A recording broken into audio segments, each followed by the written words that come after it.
-1 है, -1 का मतलब इस पे ऑक्सीडेशन स्टेट -1 ऑक्सीजन पे -1/2 होगा और इसको बोलते हैं CH3 होल ट्वाइस। ओ मतलब ऑक्सीजन है। मैं लोन पेयर नहीं बना रहा, खुद बना लेना भाई, इतना तो भरोसा कर सकता हूं तुम पे।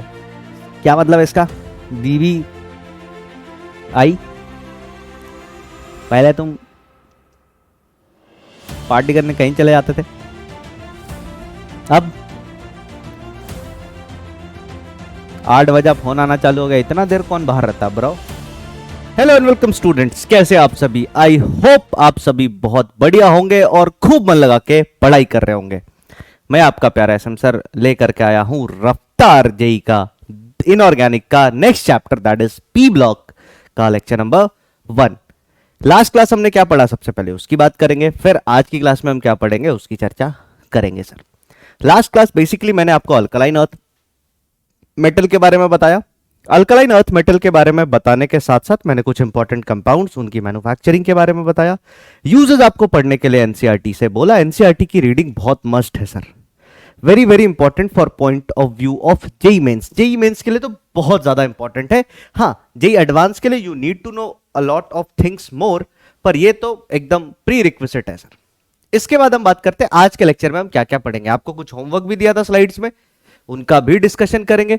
तो आज के लेक्चर में सबसे पहला टॉपिक जो हम कवर करेंगे वो है होमवर्क डिस्कशन। सबसे पहला टॉपिक क्या करेंगे sir? Homework discussion. Homework discussion करने के बाद दूसरा टॉपिक जो आज हम पढ़ने वाले हैं, वो पी ब्लॉक स्टार्ट तो करेंगे, पर पी ब्लॉक से पहले एक टॉपिक हम और पढ़ेंगे, that is electron deficient bonding. क्या पढ़ेंगे सर? Electron deficient bonding. इसको पढ़ने के बाद ही पी ब्लॉक आगे कंटिन्यू करेंगे और इसके बाद हम स्टार्ट करेंगे ग्रुप 13।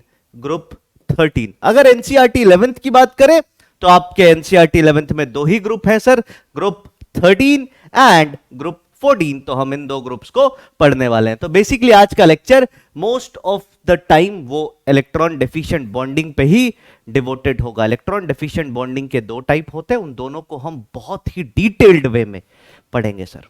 आइए आगे स्टार्ट करते हैं। कुछ सवाल जो मैंने आपको लास्ट क्लास दिया था होमवर्क में, उनका डिस्कशन कर लेते हैं। जैसे एक सवाल है, the commercial name of calcium oxide is, JEE Mains 2015। Commercial name calcium oxide का क्या है sir? Quick lime, limestone, milk of lime या स्लेक्ड लाइम। मैं आपको सब टर्म बता देता हूं कि सबका मतलब क्या होता है, केवल ये नहीं कि सर आंसर क्विक लाइम है तो हमें पता है। क्विक लाइम का मतलब कैल्शियम ऑक्साइड, लाइमस्टोन का मतलब कैल्शियम कार्बोनेट का मिनरल। लाइमस्टोन का मतलब कैल्शियम कार्बोनेट नहीं होता है, कैल्शियम कार्बोनेट का मिनरल होता है, उसमें जो हमारे काम की चीज है वो कैल्शियम कार्बोनेट है। फिर मिल्क ऑफ लाइम की अगर हम बात करें, तो मिल्क ऑफ लाइम क्या होता है सर? मिल्क ऑफ लाइम होता है कैल्शियम हाइड्रोक्साइड का aqueous solution. Milk of lime क्या होता है सर? कैल्शियम हाइड्रोक्साइड का एक्वस सॉल्यूशन। और स्लेक्ड लाइम क्या होता है? वही कैल्शियम हाइड्रोक्साइड में जब हम पानी डालते हैं, that is slaked lime. Next सवाल पे आते हैं सर, अगले सवाल पे चलते हैं। अगला सवाल है, both lithium and magnesium display several similar properties due to diagonal relationship, however which one of the following is incorrect? सबसे पहला, both form basic carbonates। चलिए देखते हैं। both form soluble bicarbonates। चलिए आगे देखते हैं। ये आपको एनसीईआरटी रीडिंग करने के लिए दी थी, देखो जेईई मेंस 2017 में एनसीईआरटी का पॉइंट उठा के आ गया sir. both form nitrates of both lithium and magnesium yield NO2 and O2 on heating। तो देखो मैं आपको पहले एलिमिनेशन टेक्निक सिखा रहा हूं कि कैसे सवाल को एलिमिनेशन टेक्निक से कर सकते हो। अब जब तुम ये सवाल देखोगे तो तुम्हारे दिमाग में आएगा कि यस सर दोनों नाइट्राइड बनाते हैं। ये सर ने अलग एक्सेप्शन में लिखाया था कि देखो लिथियम तो नाइट्राइड बनाता है, बाकी अल्कली मेटल नहीं बनाते। Sir nitrides of both lithium and magnesium yield this and this, ये भी बताया था सर ने। बाकी अल्कली मेटल्स क्या करते हैं? बाकी के अल्कली मेटल्स तो नाइट्राइट बनाते हैं और O2 रिलीज करते हैं, NO2 नहीं बनाते, गैस नहीं बनाते, भूरा नहीं बना के देते हैं। एक बच्चे का कमेंट में पढ़ रहा था, एक बच्चे ने लिखा sir correct me if beryllium is an alkaline earth metal. बिल्कुल, बेरिलियम अल्कलाइन अर्थ मेटल है ही नहीं सर। कैसे होगा? जब बेरिलियम अल्कलाइन नहीं है तो अल्कलाइन अर्थ मेटल क्यों रखेंगे उसका नाम? जब बेरिलियम इज एम्फोटेरिक तो उसका नाम हम अल्कलाइन अर्थ मेटल कैसे रख सकते हैं सर?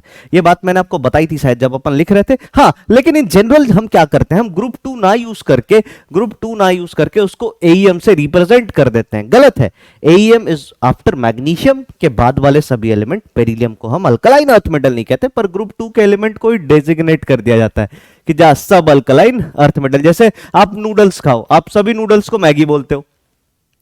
हर नूडल मैगी तो नहीं है सर, कोई दूसरे कंपनी का है, कोई तीसरे कंपनी का, कोई चौथे कंपनी का है, लेकिन बोलते हैं सर मैगी, सब कॉमन नेम में आ जाता है। वैसी बात है, आप समझना इसका मतलब है ना, कॉन्सेप्ट आप समझना, आप समझ, पढ़ा लिखा आदमी समझता है कि सब अलग अलग है।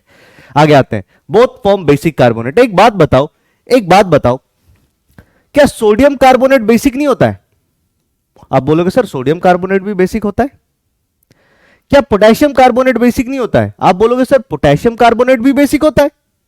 तो लिथियम कार्बोनेट और मैग्नीशियम कार्बोनेट भी बेसिक है। ये डिफरेंशिएशन है क्या कहीं पे? ये डिफरेंशिएशन है क्या कि सर लिथियम का कार्बोनेट तो बेसिक नेचर का है, सर लिथियम का कार्बोनेट तो बेसिक नेचर का है पर उसका बेसिक नेचर का नहीं है? ये डिफरेंशिएशन नहीं है सर। और हमसे पूछा है which is incorrect due to diagonal relationship. तो ये डायगोनल, ये होता तो है, स्टेटमेंट इज करेक्ट, पर इसका एक्सप्लेनेशन डायगोनल रिलेशनशिप नहीं है। तो देखो, ऐसे सवालों में जिसमें इनकरेक्ट पूछा है वहां पे हम ऐसा करते हैं, इस तरफ टिक कर लेते हैं, सवाल के दूसरी तरफ टिक करना शुरू करते हैं कि ये वाला स्टेटमेंट सही है, ये वाला स्टेटमेंट सही है, ये वाला स्टेटमेंट तो सही है पर डायगोनल रिलेशनशिप को एक्सप्लेन नहीं करता। इसकी बात करें तो बोथ फॉर्म सॉल्युबल बाइकार्बोनेट, ये भी बिल्कुल सही बात है सर। तो ये स्टेटमेंट गलत हो गया और हमें गलत स्टेटमेंट टिक करना था, तो आंसर। नेक्स्ट सवाल पे आते हैं। अगला सवाल कह रहा है कि KO2, the nature of oxide या oxygen species and the oxidation state of oxygen atoms are respectively. JEE mains 2018। बहुत सिंपल सवाल है सर, आपको कुछ नहीं करना, आपको हर सर ने बता रखा है, आपको हर सर ने, बाहुबली सर ने बता रखा है कि भैया कभी भी अल्कली मेटल आए तो दो ही ऑक्सीडेशन स्टेट होगा, या तो 0 या तो +1। कंबाइंड फॉर्म में तो +1 ही होगा। तो ये +1 है, ये -1 है। -1 का मतलब इस पे ऑक्सीडेशन स्टेट -1 ऑक्सीजन पे -1/2 होगा और इसको बोलते हैं सुपर ऑक्साइड। क्या बोलते हैं? Super oxide. ये कौन सा कंपाउंड है? अब तुम बोलोगे सर यही क्यों पूछा? क्योंकि ये यूज होता है सर, इसका इंडस्ट्रियल यूज बहुत ज्यादा है, इसका एप्लीकेशन है बहुत ज्यादा। और तुम्हें जेईई मेंस करके जब तुम इंजीनियर बनोगे तो तुम रियल लाइफ प्रॉब्लम ही तो सॉल्व करोगे, किसी कंपनी की प्रॉफिटेबिलिटी पढ़ाओगे, रियल लाइफ प्रॉब्लम सॉल्व करोगे, यही तो काम करना है। अगला सवाल, the alkali metal can form ionic hydrides which contain hydride ion as H-। ठीक बात है, बिल्कुल करेक्ट। दूसरा कह रहा है the alkali metal have low electronegativity, यह भी बात सही है। Their hydride conduct electricity when fused and liberate hydrogen at anode. अब ये वाला सवाल जो है ना थोड़ा सा, ये वाला सवाल जो है ना थोड़ा सा, पता है कहां पे है? ये वाला सवाल थोड़ा सा इलेक्ट्रोलाइसिस से है, ये थोड़ा सा इलेक्ट्रोलाइसिस से है।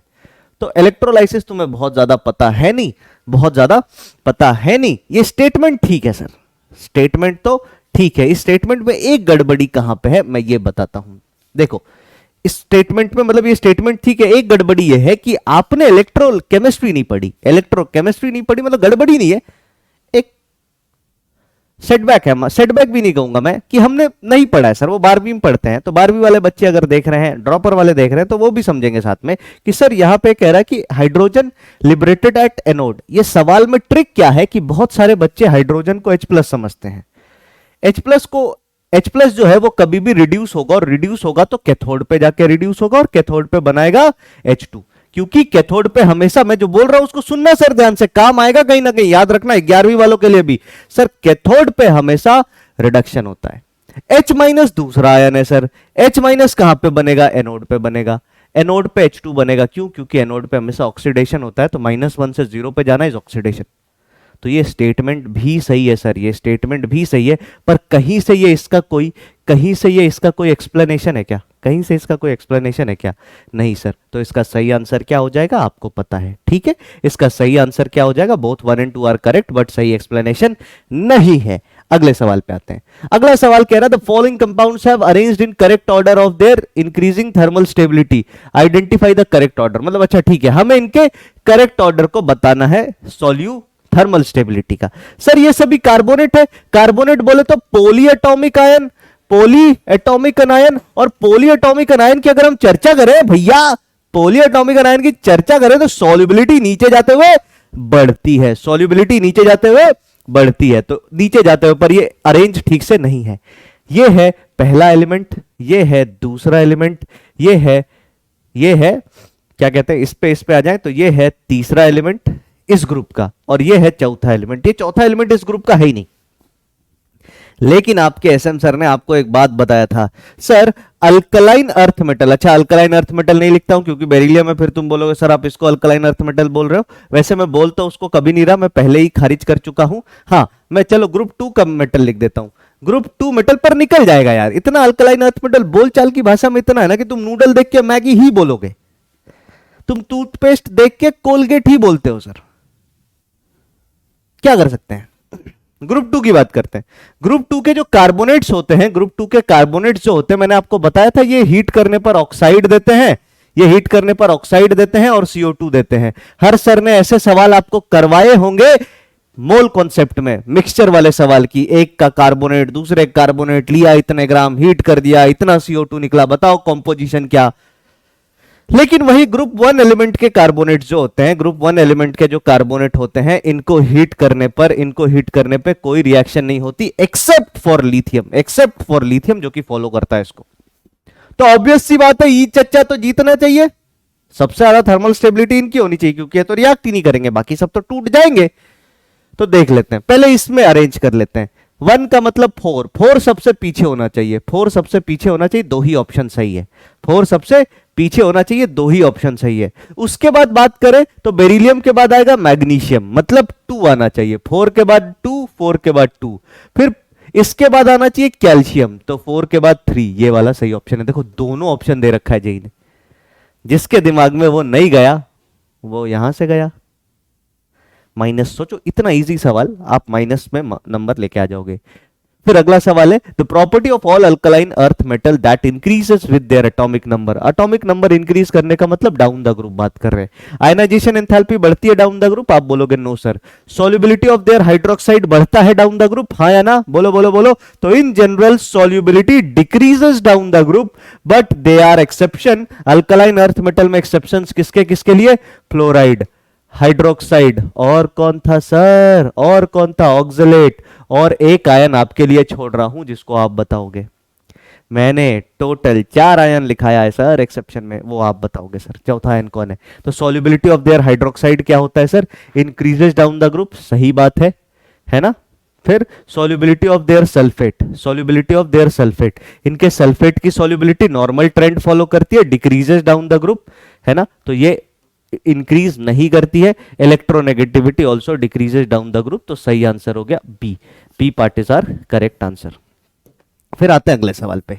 अगला सवाल है, याद रखना मैं ऐसे रोज 5 से 10 सवाल आपको होमवर्क में दूंगा पीवाईक्यू, रोज 5 से 10 सवाल होमवर्क में पीवाईक्यू दूंगा सर, और उसको पहले डिस्कस करूंगा, पहले 10-12 मिनट डिस्कस करूंगा। उसमें क्या होगा कि जिन बच्चों को ये सवाल डिस्कस करना होगा वो आंसर देख देख के आगे बढ़ जाएंगे, और जिनको डिस्कशन में नहीं हिस्सा लेना वो उसके बाद से लेक्चर स्टार्ट कर देंगे। आगे आते, the compound formed upon combustion of sodium metal in excess of air is are. Excess of air में ये वाला सवाल शायद करवा लिया था, एक्सेस ऑफ एयर में क्या क्या बन जाएगा सर, एक्सेस ऑफ एयर में एक तो ये बन जाएगा, एक तो ये बन जाएगा, ठीक है।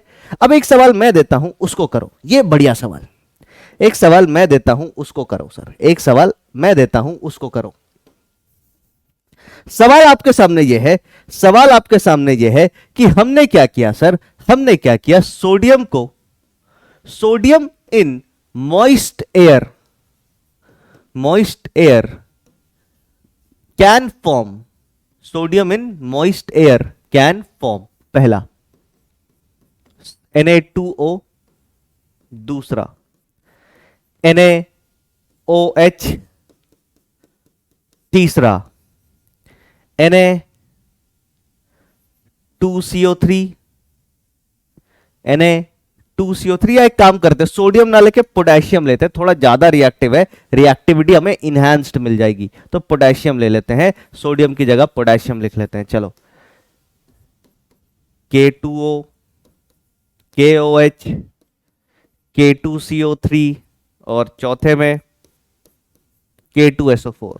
बताइए, अगर हमने मॉइस्ट एयर में पोटेशियम को रखा तो क्या बन सकता है? More than one correct option, more than one correct option. ठीक है, इस सवाल का नाम क्या रख देते हैं? तो सवाल के नंबर से इसका नाम रख देते हैं। इस सवाल का नाम है पहला।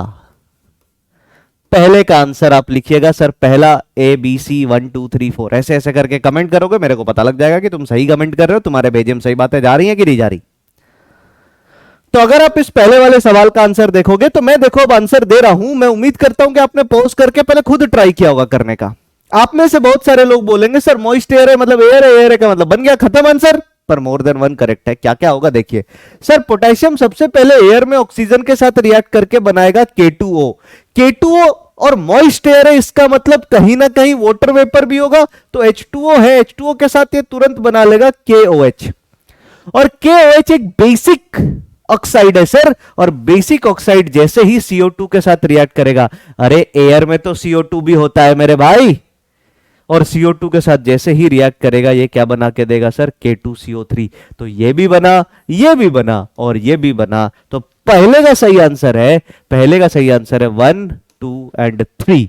सल्फेट नहीं बनेगा सर, पहले का सही आंसर है 1 2 एंड 3। ये सवाल जेई मेंस में आ चुका है, एक बार जेई एडवांस में आ चुका है। आगे आते हैं, नेक्स्ट अगले पेज पे चलते हैं सर। आज का हमारा जो पहला टॉपिक है, आज का हमारा जो पहला टॉपिक है वो है electron deficient bonding. Electron deficient bonding. Electron deficient bonding का मतलब है कोई ऐसी स्पीसीज जिसके पास ऑक्टेट पूरा नहीं है, जो अपना ऑक्टेट पूरा नहीं कर पा रहा है, जो इलेक्ट्रॉन डेफिशिएंट है, वो किस तरीके से बॉन्ड्स बनाएगा, वो किस तरीके से बॉन्ड्स बनाएगा सर, तो उसको हम कहते हैं electron deficient bonding. Electron deficient bonding की अगर मैं बात करूं भाई, इलेक्ट्रॉन डेफिशिएंट बॉन्डिंग की अगर मैं स्पेसिफिकली बात करूं तो दो तरीके से, दो टाइप से ये बॉन्ड बनते हैं। कितने टाइप से? दो टाइप से ये बॉन्ड बन सकते हैं सर। कितने टाइप से बॉन्ड बन सकते हैं? इलेक्ट्रॉन डेफिशिएंट बॉन्डिंग कितने टाइप से हो सकती है सर? दो टाइप से। कौन कौन से दो टाइप, उनको देखते हैं पहले, और उन दोनों ही टाइप को हम पढ़ेंगे, उन दोनों ही टाइप को हम पढ़ेंगे। सबसे पहला टाइप जो इलेक्ट्रॉन डेफिशिएंट बॉन्डिंग का होता है, सबसे पहला टाइप जो इलेक्ट्रॉन डेफिशिएंट बॉन्डिंग का होता है वो होता है बैक बॉन्डिंग। सबसे पहला टाइप जो इलेक्ट्रॉन डेफिशिएंट बॉन्डिंग का होता है वो होता है बैक बॉन्डिंग। कौन सा बॉन्डिंग सर? Back bonding. तो पहला टाइप जो है वो है बैक बॉन्डिंग, ये पहला टाइप है बैक बॉन्डिंग। और दूसरा टाइप जो होता है इलेक्ट्रॉन डेफिशिएंट बॉन्डिंग का, उसको हम कहते हैं ब्रिज बॉन्डिंग। उसको हम क्या कहते हैं सर? Bridge bonding. अब आज हम पहले इन दोनों टॉपिक को पढ़ेंगे पी ब्लॉक में, और आपने एस ब्लॉक में भी देखा था ना, मैंने आपको बोला था बेरिलियम क्लोराइड, बेरिलियम हाइड्राइड, इन सब के स्ट्रक्चर को मैं आपको आगे एक्सप्लेन करूंगा जब हम क्या पढ़ लेंगे सर? Electron deficient bonding. तो एक इलेक्ट्रॉन डेफिशिएंट बॉन्डिंग होता है बैक बॉन्डिंग, दूसरा इलेक्ट्रॉन डेफिशिएंट बॉन्डिंग होता है ब्रिज बॉन्डिंग। पहला बैक बॉन्डिंग, दूसरा ब्रिज बॉन्डिंग, ये दो टाइप के बॉन्डिंग होते हैं। आइए अब हम स्टार्ट करते हैं सबसे पहले बैक बॉन्डिंग। बैक बॉन्डिंग को हम शुरू करते हैं, उसके बाद हम ब्रिज बॉन्डिंग पढ़ना स्टार्ट करेंगे। तो पहले पूरा बैक बॉन्डिंग पढ़ेंगे, खूब सारे सवाल करेंगे, खूब सारे सवाल मैं आपसे पूछूंगा, उसके बाद हम ब्रिज बॉन्डिंग करेंगे, उस पर खूब सारे सवाल पूछेंगे, सारे कंडीशंस बताऊंगा कहां हो सकते हैं, कैसे हो सकते हैं। फिर B2H6 एक मॉलिक्यूल है, बनाना बॉन्ड देखेंगे उनमें। तो आइए स्टार्ट करते हैं विथ बैक बॉन्डिंग। तो आइए हम स्टार्ट करते हैं। सबसे पहले जो चीज हम पढ़ने वाले हैं वो है, सबसे पहले इलेक्ट्रॉन डेफिशिएंट बॉन्डिंग की दो कैटेगरीज होती है, जैसा मैंने बोला बैक बॉन्डिंग और ब्रिज बॉन्डिंग। अभी जो हम कवर करने वाले हैं वो हम पढ़ेंगे बैक बॉन्डिंग। बैक बॉन्डिंग पहले जानेंगे व्हाट इज बैक बॉन्डिंग, क्या होती है बैक बॉन्डिंग, और बैक बॉन्डिंग जानने के बाद हम कंडीशंस देखेंगे, फिर इफेक्ट्स ऑफ बैक बॉन्डिंग देखेंगे, फिर सवाल करेंगे बैक बॉन्डिंग से, उसके बाद हम आएंगे ब्रिज बॉन्डिंग पे। बैक बॉन्डिंग की बात अगर हम करें, बैक बॉन्डिंग की अगर हम बात करें तो देखो इसको हमने कैसे एनालाइज किया, कैसे पता किया कि बैक बॉन्डिंग कहां पे होती है और कैसे होती है। आपको सर ने रेजोनेंस पढ़ा रखा है, रेजोनेंस ऑर्गेनिक वाली बात नहीं कर रहा, इनऑर्गेनिक में सर ने आपको रेजोनेंस पढ़ा रखा है। मैं देख रहा था जैसे कार्बोनेट आयन वगैरह का structure, carbon double bond oxygen O negative O negative, उसमें सर ने बताया है आपको, उसमें सर ने बताया है कि बेटा अगर मैं इस बॉन्ड्स को देखने जाऊंगा ना तो यहां पे कोई कार्बन डबल बॉन्ड नहीं मिलेगा, कोई कार्बन ऑक्सीजन सिंगल बॉन्ड नहीं मिलेगा, सभी पार्शियल डबल बॉन्ड मिलेंगे। वैसा ही क्या हुआ, मतलब इसका क्या है, देखो हम कार्बन सिंगल बॉन्ड का bond length, carbon single bond oxygen का बॉन्ड लेंथ निकाल सकते हैं, कार्बन डबल बॉन्ड ऑक्सीजन का बॉन्ड लेंथ निकाल सकते हैं। और जब इस मॉलिक्यूल में, जब इस कार्बोनेट आयन का हम बॉन्ड लेंथ मेजर करेंगे ना, तो ये वाला बॉन्ड लेंथ मैच करेगा ना ये वाला बॉन्ड लेंथ मैच करेगा। देखने में ताज्जुब की बात है पर ऐसा ही होगा। एक्चुअल बॉन्ड लेंथ इन दोनों के इंटरमीडिएट बॉन्ड लेंथ आएंगे, एक्चुअल बॉन्ड लेंथ इन दोनों के इंटरमीडिएट बॉन्ड लेंथ आएंगे सर। तो इसी एग्जांपल से मैं आपको बैक बॉन्डिंग, इस एग्जांपल से नहीं, ऐसे ही एक एग्जांपल से मैं आपको बैक बॉन्डिंग समझाता हूं। एक मॉलिक्यूल है BF3। अगर BF3 की बात करूं तो आप बोलोगे सर BF3 का जो हाइब्रिडाइजेशन है ना, BF3 का जो हाइब्रिडाइजेशन है वो sp2 है। BF3 का हाइब्रिडाइजेशन क्या है, sp2। और इसका स्ट्रक्चर आप कैसे बनाओगे, तो आप बोलोगे सर ये ट्राइगोनल प्लेनर होगा, ये ट्राइगोनल प्लेनर होगा। अब अगर मान लो मैं ऐसा बोलूं कि बोरोन सिंगल बॉन्ड फ्लोरीन का, बोरोन सिंगल बॉन्ड फ्लोरीन का जो बॉन्ड लेंथ है, बोरोन सिंगल बॉन्ड फ्लोरीन का जो बॉन्ड लेंथ है वो मान लो x है। तो आप जब BF3 में बॉन्ड लेंथ कंपेयर करने गए, आप जब BF3 में बॉन्ड लेंथ कंपेयर करने गए तो आपको पता चला कि BF3 के अंदर, अच्छा बोरोन सिंगल बॉन्ड फ्लोरीन का बॉन्ड लेंथ कहां से निकालेंगे, किसी एक X मॉलिक्यूल से निकाल लेंगे, किसी एक X मॉलिक्यूल से निकाल लेंगे। तो आपको पता चला BF3 के अंदर ये बॉन्ड लेंथ एक्चुअल में इस बॉन्ड लेंथ से कम आ रहा है। इसका बॉन्ड लेंथ मान लो हमने जो कैलकुलेट किया, कैलकुलेट कैसे करते हैं सर, तो स्पेक्ट्रोमीटर नाम का एक डिवाइस होता है जो किसी भी कंपाउंड का थोड़ा सा उसका सैंपल उसमें रख दो तो बहुत सारे डेटा आपको दे देगा। उस डेटा को आप इंटरप्रेट करके बता सकते हो उसका बॉन्ड लेंथ कितना। मान लो ये बॉन्ड लेंथ मैंने कंपेयर किया y, आपको पता लगा, आपको पता चलेगा कि x की वैल्यू ज्यादा है y से। इसका मतलब यहां पे सिंगल बॉन्ड पूरा नहीं है, पहला प्रॉब्लम। फिर दूसरा प्रॉब्लम मैं आपसे पूछता हूं, दूसरी बात समझना सर। अगर BF3 की बात करें, BF3 की बात करें तो इस बोरोन की चर्चा मैं करता हूं। इस बोरोन के पास इलेक्ट्रॉन्स कैसे थे, 1s2, 2s2 और 2p, बोलो 1s2, 2s2 और 2p1। ये तो इनर सेल हो गया। आउटर मोस्ट ऑर्बिटल की बात करें तो ये 2s बना लिया हमने, ये 2p बना लिया। 2s 2p की बात करें तो boron in its normal state इसके पास 3 इलेक्ट्रॉन है, 1, 2 और 3। जब इसी बोरोन को एक्साइटेड स्टेट में लेके जाएंगे तो आप बोलोगे सर ये 2s का एक इलेक्ट्रॉन जंप करके 2p में चला जाएगा। तो इस तरीके से इसके पास 3 अनपेयर्ड इलेक्ट्रॉन हो जाएंगे, 2s और ये 2p, और फिर ये तीनों मान लो ये तीनों हाइब्रिडाइजेशन कर लेंगे। एक p ऑर्बिटल ने हाइब्रिडाइजेशन में पार्टिसिपेट ही नहीं किया, तो एक s और 2p मिलके, एक s और 2p मिलके इसका हाइब्रिडाइजेशन को जन्म देते हैं जो कि है sp2। इसके हाइब्रिडाइजेशन को जन्म देते हैं जो कि है sp2। अब अगर इसके पास sp2 हाइब्रिड ऑर्बिटल है तो एक p ऑर्बिटल तो प्योर है जो हाइब्रिडाइजेशन में पार्टिसिपेट ही नहीं करता है और जो पूरी तरीके से वेकेंट भी है। तो मैं ऐसा भी तो कह सकता हूं कि सर इसके पास एक प्योर p ऑर्बिटल है, इसके पास एक प्योर p ऑर्बिटल है, इसके पास एक प्योर p ऑर्बिटल है जो इस प्लेन के बाहर की तरफ और इस प्लेन के अंदर की तरफ, मतलब हमारे बोर्ड के बाहर की तरफ एक ऐसे और एक ऐसे, ये दोनों एक दूसरे से टच होंगे, है ना। अगर मैं अच्छे से बनाऊं तो चलो ऐसे बना देता हूं एकदम आपको, नहीं तो इसमें आप बोलोगे सर ये तो क्या बना दिया, समझ ही नहीं आ रहा। ऐसे बना देता हूं, चलो ये एक डंबल शेप का p ऑर्बिटल है जो एक लोब जिसका प्लेन के बाहर, लोब का मतलब यहां जहां इलेक्ट्रॉन क्लाउड होता है, एक लोब इसका प्लेन के बाहर, एक लोब इसका प्लेन के अंदर है सर। अब होता क्या है सुनिए ध्यान से, अब होता क्या है सुनिए ध्यान से सर इस फ्लोरीन, इन फ्लोरीन्स के पास भी तो, इन फ्लोरीन्स के पास भी तो लोन पेयर ऑफ इलेक्ट्रॉन है। बोरोन का ऑक्टेट पूरा नहीं है, बोरोन का ऑक्टेट पूरा नहीं है। तो होता क्या है, फ्लोरीन का lone pair part wise part करके इसको कोऑर्डिनेट करता है। कभी एक बार ये फ्लोरीन कोऑर्डिनेट करेगा, एक बार ये फ्लोरीन कोऑर्डिनेट करेगा, एक बार ये, तीनों एक एक करके कोऑर्डिनेट करते रहते हैं अपने इलेक्ट्रॉन्स। किसमें सर, बोरोन के वेकेंट ऑर्बिटल में, बोरोन के वेकेंट ऑर्बिटल में। तो सबसे पहले तो समझ गए कि जो इलेक्ट्रॉन डिफिशिएंट स्पीसीज होगी उसमें इलेक्ट्रॉन की कमी होगी, इलेक्ट्रॉन की कमी होगी तो वो खोजेगा बॉन्ड बनाने को, तो वो खोजेगा बॉन्ड बनाने को, और उस केस में ऐसा सीन डेवलप होगा। अब इसको आप पॉज कर लीजिए, कॉपी कर लीजिए। अगले पेज पे मैं आपको लेके चलूंगा और अगले पेज पे पूरी कहानी समझाऊंगा कि क्यों ऐसा हुआ, कब ऐसा होगा, कब नहीं होगा, क्या क्या इंपॉर्टेंट कंडीशंस है ऐसा होने की, ये सारी बात हम चर्चा करेंगे। एक बारी मैं साइड होता हूं, आप कॉपी कर लीजिए।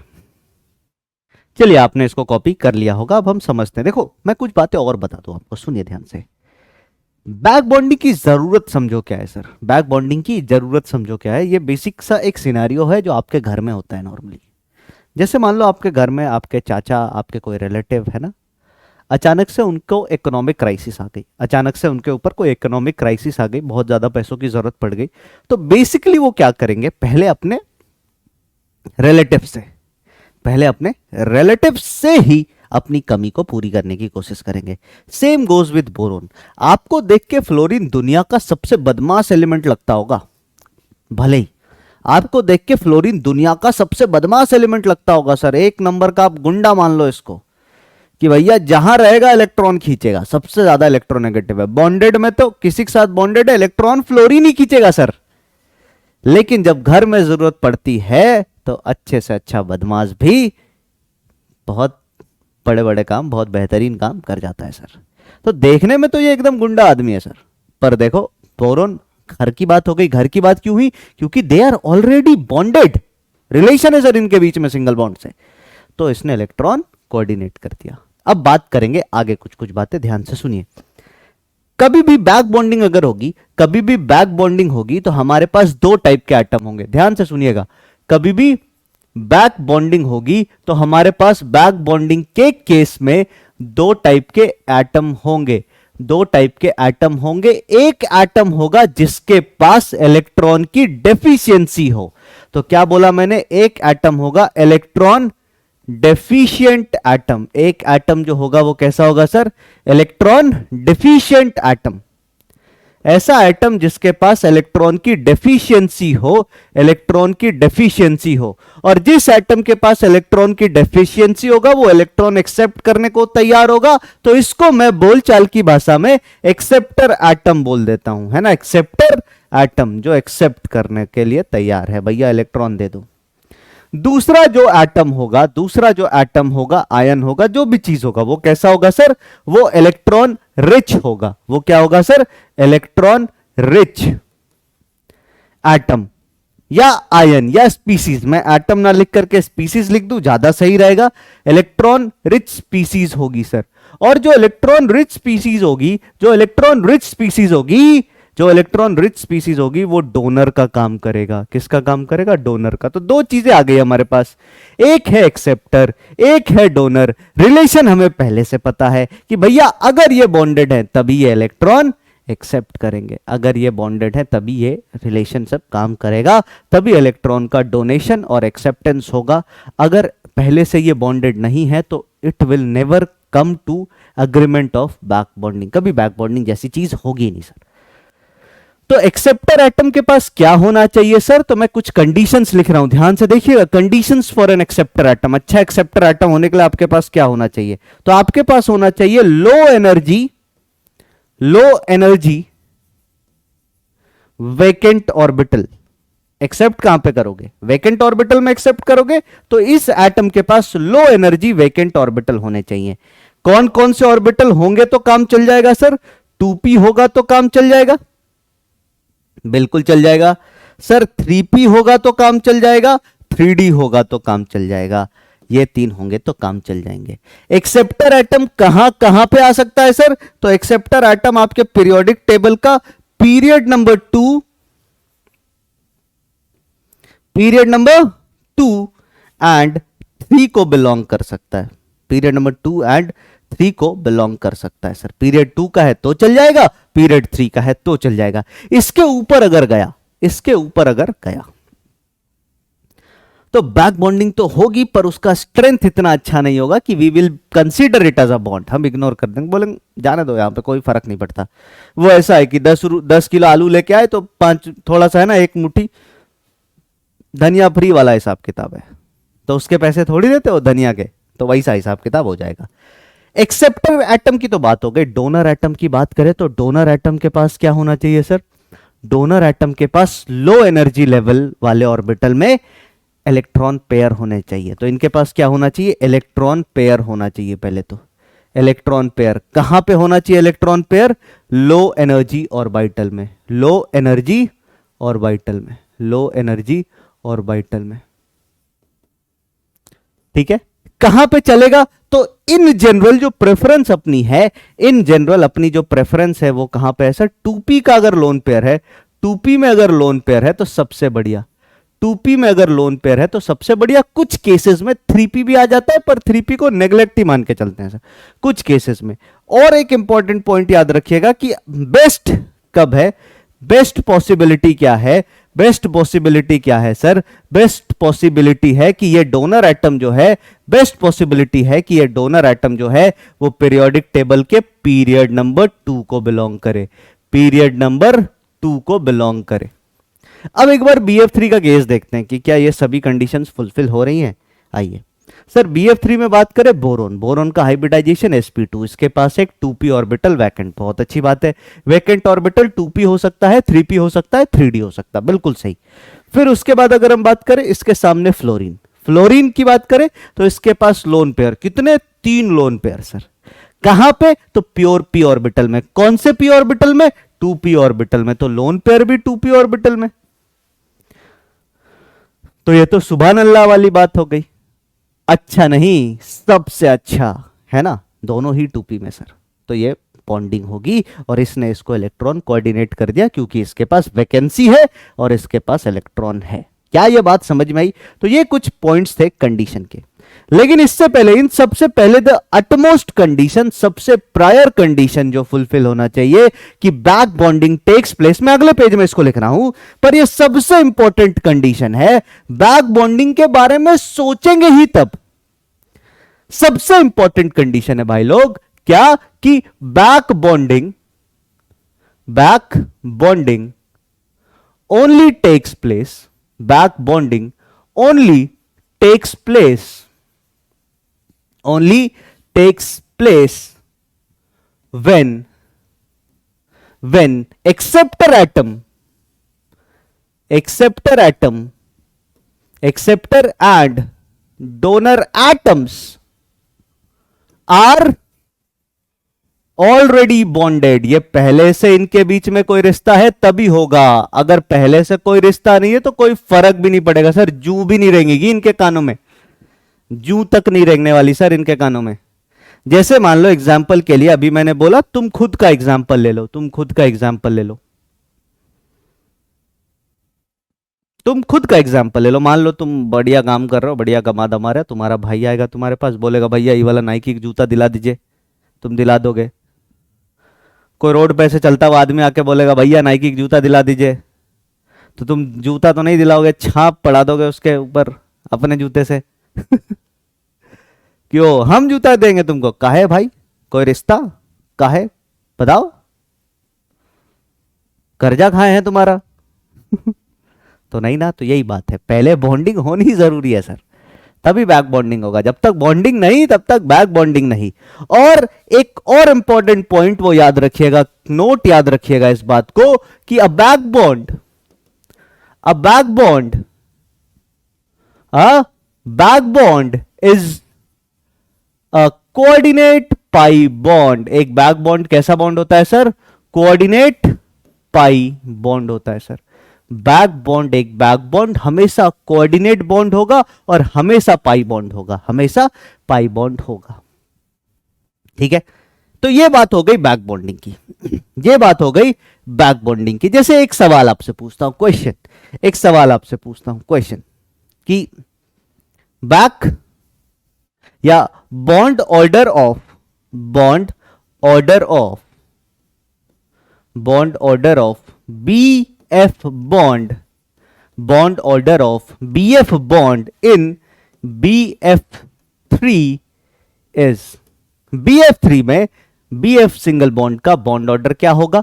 तो आप बोलोगे सर देखो नॉर्मली तो हम सीख रखे हैं BF3 ऐसे बनाने का, पर ये सही नहीं है सर, ये सही नहीं है। बोरोन के पास कमी है, फ्लोरीन के पास इलेक्ट्रॉन है। ये क्या करेगा, ये इसके वैकेंट ऑर्बिटल में अपने इलेक्ट्रॉन पेयर कोऑर्डिनेट करेगा। वैसे इसको मिटा दूं तो ऐसे बना दूं तो ज्यादा अच्छा रहेगा कि इसके इलेक्ट्रॉन पेयर इसके साथ एक बार पाई बॉन्ड बनाएंगे। तो ऐसा तो नहीं है कि एक ही फ्लोरीन ने बीड़ा उठा रखा है कि भैया हम ही सब काम करेंगे। एक आदमी को देख के बाकी सब लोग भी मदद करने आते हैं। रोड पे एक्सीडेंट हुआ है, कोई नहीं जा रहा, तब तक कोई नहीं जा रहा, एक आदमी चला गया, पूरी भीड़ आ जाती है, चलो चलो चलो इसको उठाओ, है ना। उसी आदमी को कहते हैं लीडर, और उसी आदमी की दुनिया कदर करती है। बाकी लोग ऐसे पीछे बैठ के देख रहे हैं, अरे वो जाएगा तब तो फंस जाएंगे हम। तो गधों की भी कमी नहीं है। तो जीवन में गधा नहीं बनना है सर, लीडर बनना है, लीडर। इसके बाद बात करते हैं बोरोन। तो इसको देख के ये भी कभी कभी बोलेगा कि भैया आओ हम भी थोड़ा सा डबल बॉन्ड बना ले। इसको देख के फिर ये भी बोलेगा कि चलो चलो हम भी थोड़ा सा डबल बॉन्ड बनाएंगे, ऐसे काहे खाली तुम ही करोगे, तो हम भी थोड़ा सा डबल बॉन्ड बनाएंगे। अब ये तीनों स्ट्रक्चर ऐसे घूमते रहेगा घूमते रहेगा घूमते रहेगा। इसको देख के कमेंट बॉक्स में लिख देना कि क्या इसका नाम ये तीनों एक दूसरे के रेजोनेटिंग स्ट्रक्चर हैं। आप बोलेंगे यस सर। क्या ये तीनों एक दूसरे के रेजोनेटिंग स्ट्रक्चर हैं? आप बोलेंगे यस सर। और ये क्योंकि रेजोनेटिंग स्ट्रक्चर है तो इनको हम एक दूसरे का क्या बोल सकते हैं सर? कैनोनिकल स्ट्रक्चर भी। और एक्चुअल मॉलिक्यूल जो है वो इनका रेजोनेंस हाइब्रिड होगा, इन तीनों का कॉम्बिनेशन होगा। ऑर्गेनिक में भी पढ़ा होगा, इनऑर्गेनिक में भी पढ़ा। तो ये क्या हो जाएगा सर? बोरोन, फ्लोरीन, फ्लोरीन और फ्लोरीन, और इसमें हर जगह पार्शियल डबल बॉन्ड। तो पहले जो तुम बॉन्ड ऑर्डर BF3 का बना रहे थे, जब तुम नादान थे, जब तुम नादान परिंदे थे, तब तुम इसका बॉन्ड ऑर्डर बताते थे सर 1, क्योंकि सिंगल बॉन्ड है सर, बोरोन फ्लोरीन में। अब इसका एक्चुअल बॉन्ड ऑर्डर कितना है? तो आप बोलोगे सर एक्चुअल बॉन्ड ऑर्डर कोई भी एक कैनोनिकल स्ट्रक्चर उठा लो और उसमें टोटल नंबर ऑफ बॉन्ड 1 2 3 4 बटे टोटल सिग्मा बॉन्ड 3। तो इसका बॉन्ड ऑर्डर है 1.33। इसका बॉन्ड ऑर्डर कितना है? 1.33। बॉन्ड ऑर्डर से बच्चों को बहुत कंफ्यूजन होता है। मैं आपको एक तरीका बता देता हूं, सुनिएगा मेरी बात। बॉन्ड ऑर्डर हम टोटल 3 से 4 जगह से निकाल सकते हैं। सबसे पहला तरीका क्या है सर? सबसे पहला तरीका तो स्ट्रक्चर देख के बॉन्ड गिन के एवरेज बता दो। अगर तुम स्ट्रक्चर बना सकते हो तो उससे आसान बॉन्ड ऑर्डर निकालना कोई तरीका नहीं है। दूसरा तरीका, रेजोनेंस वगैरह हो तो फॉर्मूला लगा लो, ये वाला बॉन्ड ऑर्डर क्या? Total number of bond by sigma bond. तीसरा तरीका क्या है सर? तीसरा तरीका है मॉलिक्यूलर ऑर्बिटल थ्योरी, वहां पे भी तुमने बॉन्ड ऑर्डर निकालना सीखा है। और चौथा तरीका याद रखना, आइसो इलेक्ट्रॉनिक स्पीसीज का बॉन्ड ऑर्डर सेम होता है। कभी अगर मन करे मैं एक बढ़िया सवाल दूंगा जिसमें देखना तुम कैसे चकमा खाओगे। तुम सोच ही नहीं पाओगे कि ये चारों चीजें लगेंगी और उसमें चारों चीजों को लगा के तुम बॉन्ड ऑर्डर निकाल सकते हो। ऐसा एक सवाल कभी दूंगा। अगर तुम आज के सवालों में कमेंट अच्छे से करो, अच्छे से आंसर्स दो, तब ये बात समझ में आ गई? ठीक है। तो अब कुछ कुछ चीजें हम पढ़ेंगे कि इफेक्ट्स ऑफ बॉन्ड ऑर्डर। भैया बॉन्ड ऑर्डर होगा तो उसका फर्क भी तो पड़ेगा, उसका फर्क भी तो पड़ेगा। या पहले एक सवाल का जवाब दे दो, विच ऑफ मतलब इनमें से किन मॉलिक्यूल्स में बैक बॉन्डिंग होगा, है ना। क्वेश्चन है, जैसे तुम अभी ऑर्गेनिक केमिस्ट्री पढ़ रहे होगे तो ऑर्गेनिक केमिस्ट्री में तुम देख रहे होगे स्टेबलाइजेशन। तो उसमें कहीं जगह सर ने बोला होगा देखो रेजोनेंस से पहले यहां बैक बॉन्डिंग हो जा रहा है, तो ये चार्ज बैक बॉन्डिंग से स्टेबलाइज्ड है, रेजोनेंस से स्टेबलाइज नहीं है। रेजोनेंस से ज्यादा स्टेबिलिटी बैक बॉन्डिंग लेके आती है, क्योंकि बैक बॉन्डिंग एक बॉन्ड है सर। आगे आते हैं। सवाल है कि back bonding can be seen in, back bonding can be seen in, can be seen in which of the following molecule, which of the following molecule, इनमें से किन किन मॉलिक्यूल में बैक बॉन्डिंग देखने को मिलेगा? फॉलोइंग मॉलिक्यूल, ठीक है। पहला BF4 नेगेटिव। दूसरा, आपको कमेंट क्या करना, जैसे वो सवाल था पहला सवाल, उस सवाल का नाम क्या था? पहला। इस सवाल का नाम तो दिया ही नहीं, इस सवाल का नाम हम कर देते हैं दूसरा। वाह, इस सवाल का नाम क्या है? तीसरा। गजब। तो तीसरा सवाल, ठीक है। तीसरा सवाल में ऑप्शंस है ये। फिर BF3, फिर बोरोन, नाइट्रोजन, ऐसे। अच्छा, इसमें नाइट्रोजन में जितने हाइड्रोजन जुड़े जोड़ लेना, एक ही है वैसे जोड़ देता हूं मैं, नहीं तो तुम बोलोगे अरे सर स्ट्रक्चर ही पूरा नहीं बनाया, आधा आधा बनाया। चौथे पे आते हैं। एक स्ट्रक्चर होता है जिसको हम कहते हैं इनऑर्गेनिक बेंजीन, नाम सुना है? नहीं सुना, जाने दो। चलो इसकी बात करो, NH3 BF3, चौथा हो गया। पांचवे पे आते हैं,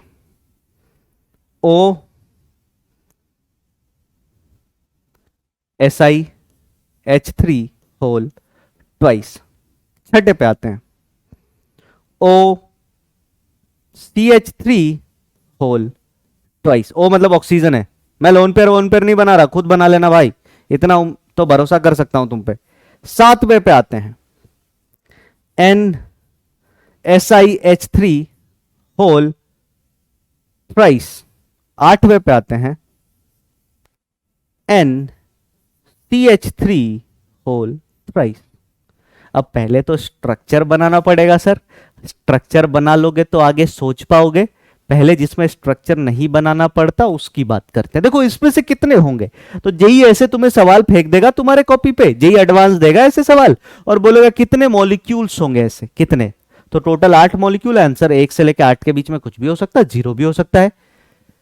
या फिर बोल देगा कौन कौन है ये बता दो, ऐसे करके सवाल पूछ सकता है। तो सबसे पहले BF4 माइनस की बात करते हैं। किसकी बात करते हैं भैया? लाला, किसकी बात करते हैं? BF4 minus. अगर BF4 माइनस की हम बात करें तो सर ब्रोमीन के साथ फ्लोरीन जुड़ा है, दूसरा फ्लोरीन जुड़ा है, तीसरा फ्लोरीन जुड़ा है और चौथा फ्लोरीन जुड़ा है। इस पूरे पे नेगेटिव चार्ज है। सर BF4 माइनस में तो इलेक्ट्रॉन की कमी ही नहीं है। बोरोन ने 4 बॉन्ड बना रखे हैं, 8 इलेक्ट्रॉन है, खुश है, हंसता खेलता बोरोन है। काहे की बैक बॉन्डिंग? जरूरत ही नहीं है सर। अरे कहीं बैक बॉन्डिंग हो रही है तो हर जगह होगी क्या? जैसे एग्जांपल के लिए मान लो 2 तरीके के स्टूडेंट्स होते हैं। मान लो तुम सामने वाले रूम में पढ़ रहे हो और उसके सामने वाले रूम में जिसमें मैं पढ़ा रहा हूं उसके सामने वाले रूम में तुम सेल्फ स्टडी कर रहे हो। यहां टीवी चल रही है, अब बढ़िया मूवी आ रही है, तुम आगे दौड़ के देखने, एक नहीं आया। तो मूवी चल रही है तो इसका कोई मतलब थोड़ी है कि सभी दौड़ के आ जाएंगे। कुछ लोग समझदार भी तो होंगे जिनको पता है कि उन सही समय पे सही जगह होना चाहिए, सही काम पहले जरूरी है, बाकी सब तो अपने हो जाएगा सर। मूवी तो तुम थिएटर में देखोगे यार, हर मूवी का फर्स्ट डे फर्स्ट शो अपने पैसों से, और अभी वही मूवी 15वीं बार देखने के लिए आके इसे बैठ गए हो। तो नहीं चाहिए सर, नहीं है जरूरत, इसको पता है। बोलेगा बैक बॉन्डिंग की जरूरत ही नहीं, आई एम ऑलरेडी स्टेबल। कमी कहां है? किस एटम पे कमी है? किसी पे नहीं है सर। एक्सेप्टर एटम तो बताओ, नहीं है सर, तो काहे की बैक बॉन्डिंग? दूसरे वाले पे आते हैं BF3 पे। BF3 में बैक बॉन्डिंग होगी, हमने ऑलरेडी देख लिया, तो इस पे विस्तार से बात नहीं करेंगे। इसकी बात करें तो यहां देखो बोरोन की हम बात करें, बोरोन 1 2 3 बनाया, एक हाइड्रोजन भी इससे अटैच्ड होगा। ये हाइड्रोजन खुद जोड़ लेते हैं सर, ऑर्गेनिक वाले सर ने तुम्हें बताया होगा कि देखो हाइड्रोजन खुद जोड़ा जाता है। अब यहां पे अगर तुम देखोगे तो इसके पास एक लोन पेयर है, क्योंकि इसका 1 2 3 और 4 5 इलेक्ट्रॉन। इसके पास एक वेकेंट ऑर्बिटल होगा ही सर, क्योंकि 3 ही बॉन्ड बना रहा है, चौथा बॉन्ड तो बनाया नहीं इसने, वहां पे बना लिया था BF4 में। तो क्या होगा सर कि ये इलेक्ट्रॉन पेयर कोऑर्डिनेट हो जाएगा इसमें, और जैसे ही ये कोऑर्डिनेट हुआ, पहले से बॉन्ड था, यस सर, एक इलेक्ट्रॉन के पास कमी है, एक एटम के पास कमी है, यस सर, वेकेंट ऑर्बिटल है, यस सर, क्या vacant orbital 2p 3p 3d में से कोई है? यस सर, क्या सामने वाला एटम सेकेंड पीरियड का है जो इलेक्ट्रॉन दे रहा है? यस सर, बैक बॉन्डिंग खत्म, सीधा समझ गए। आगे आते हैं, इतनी चीजें अपने आप से पूछोगे तो अपने आप हो जाएगा। फिर हम बात करते हैं इसमें BF3 में, क्या BF3 में इसमें बैक बॉन्डिंग हो रही है? तो देखते हैं सर इसकी कहानी। सर एक्चुअली में तो ये BF3 था। BF3 होने का क्या मतलब है कि इसके पास इलेक्ट्रॉन की कमी थी, लेकिन इसके सामने जब नाइट्रोजन आया अमोनिया, तो अमोनिया के पास लोन पेयर था।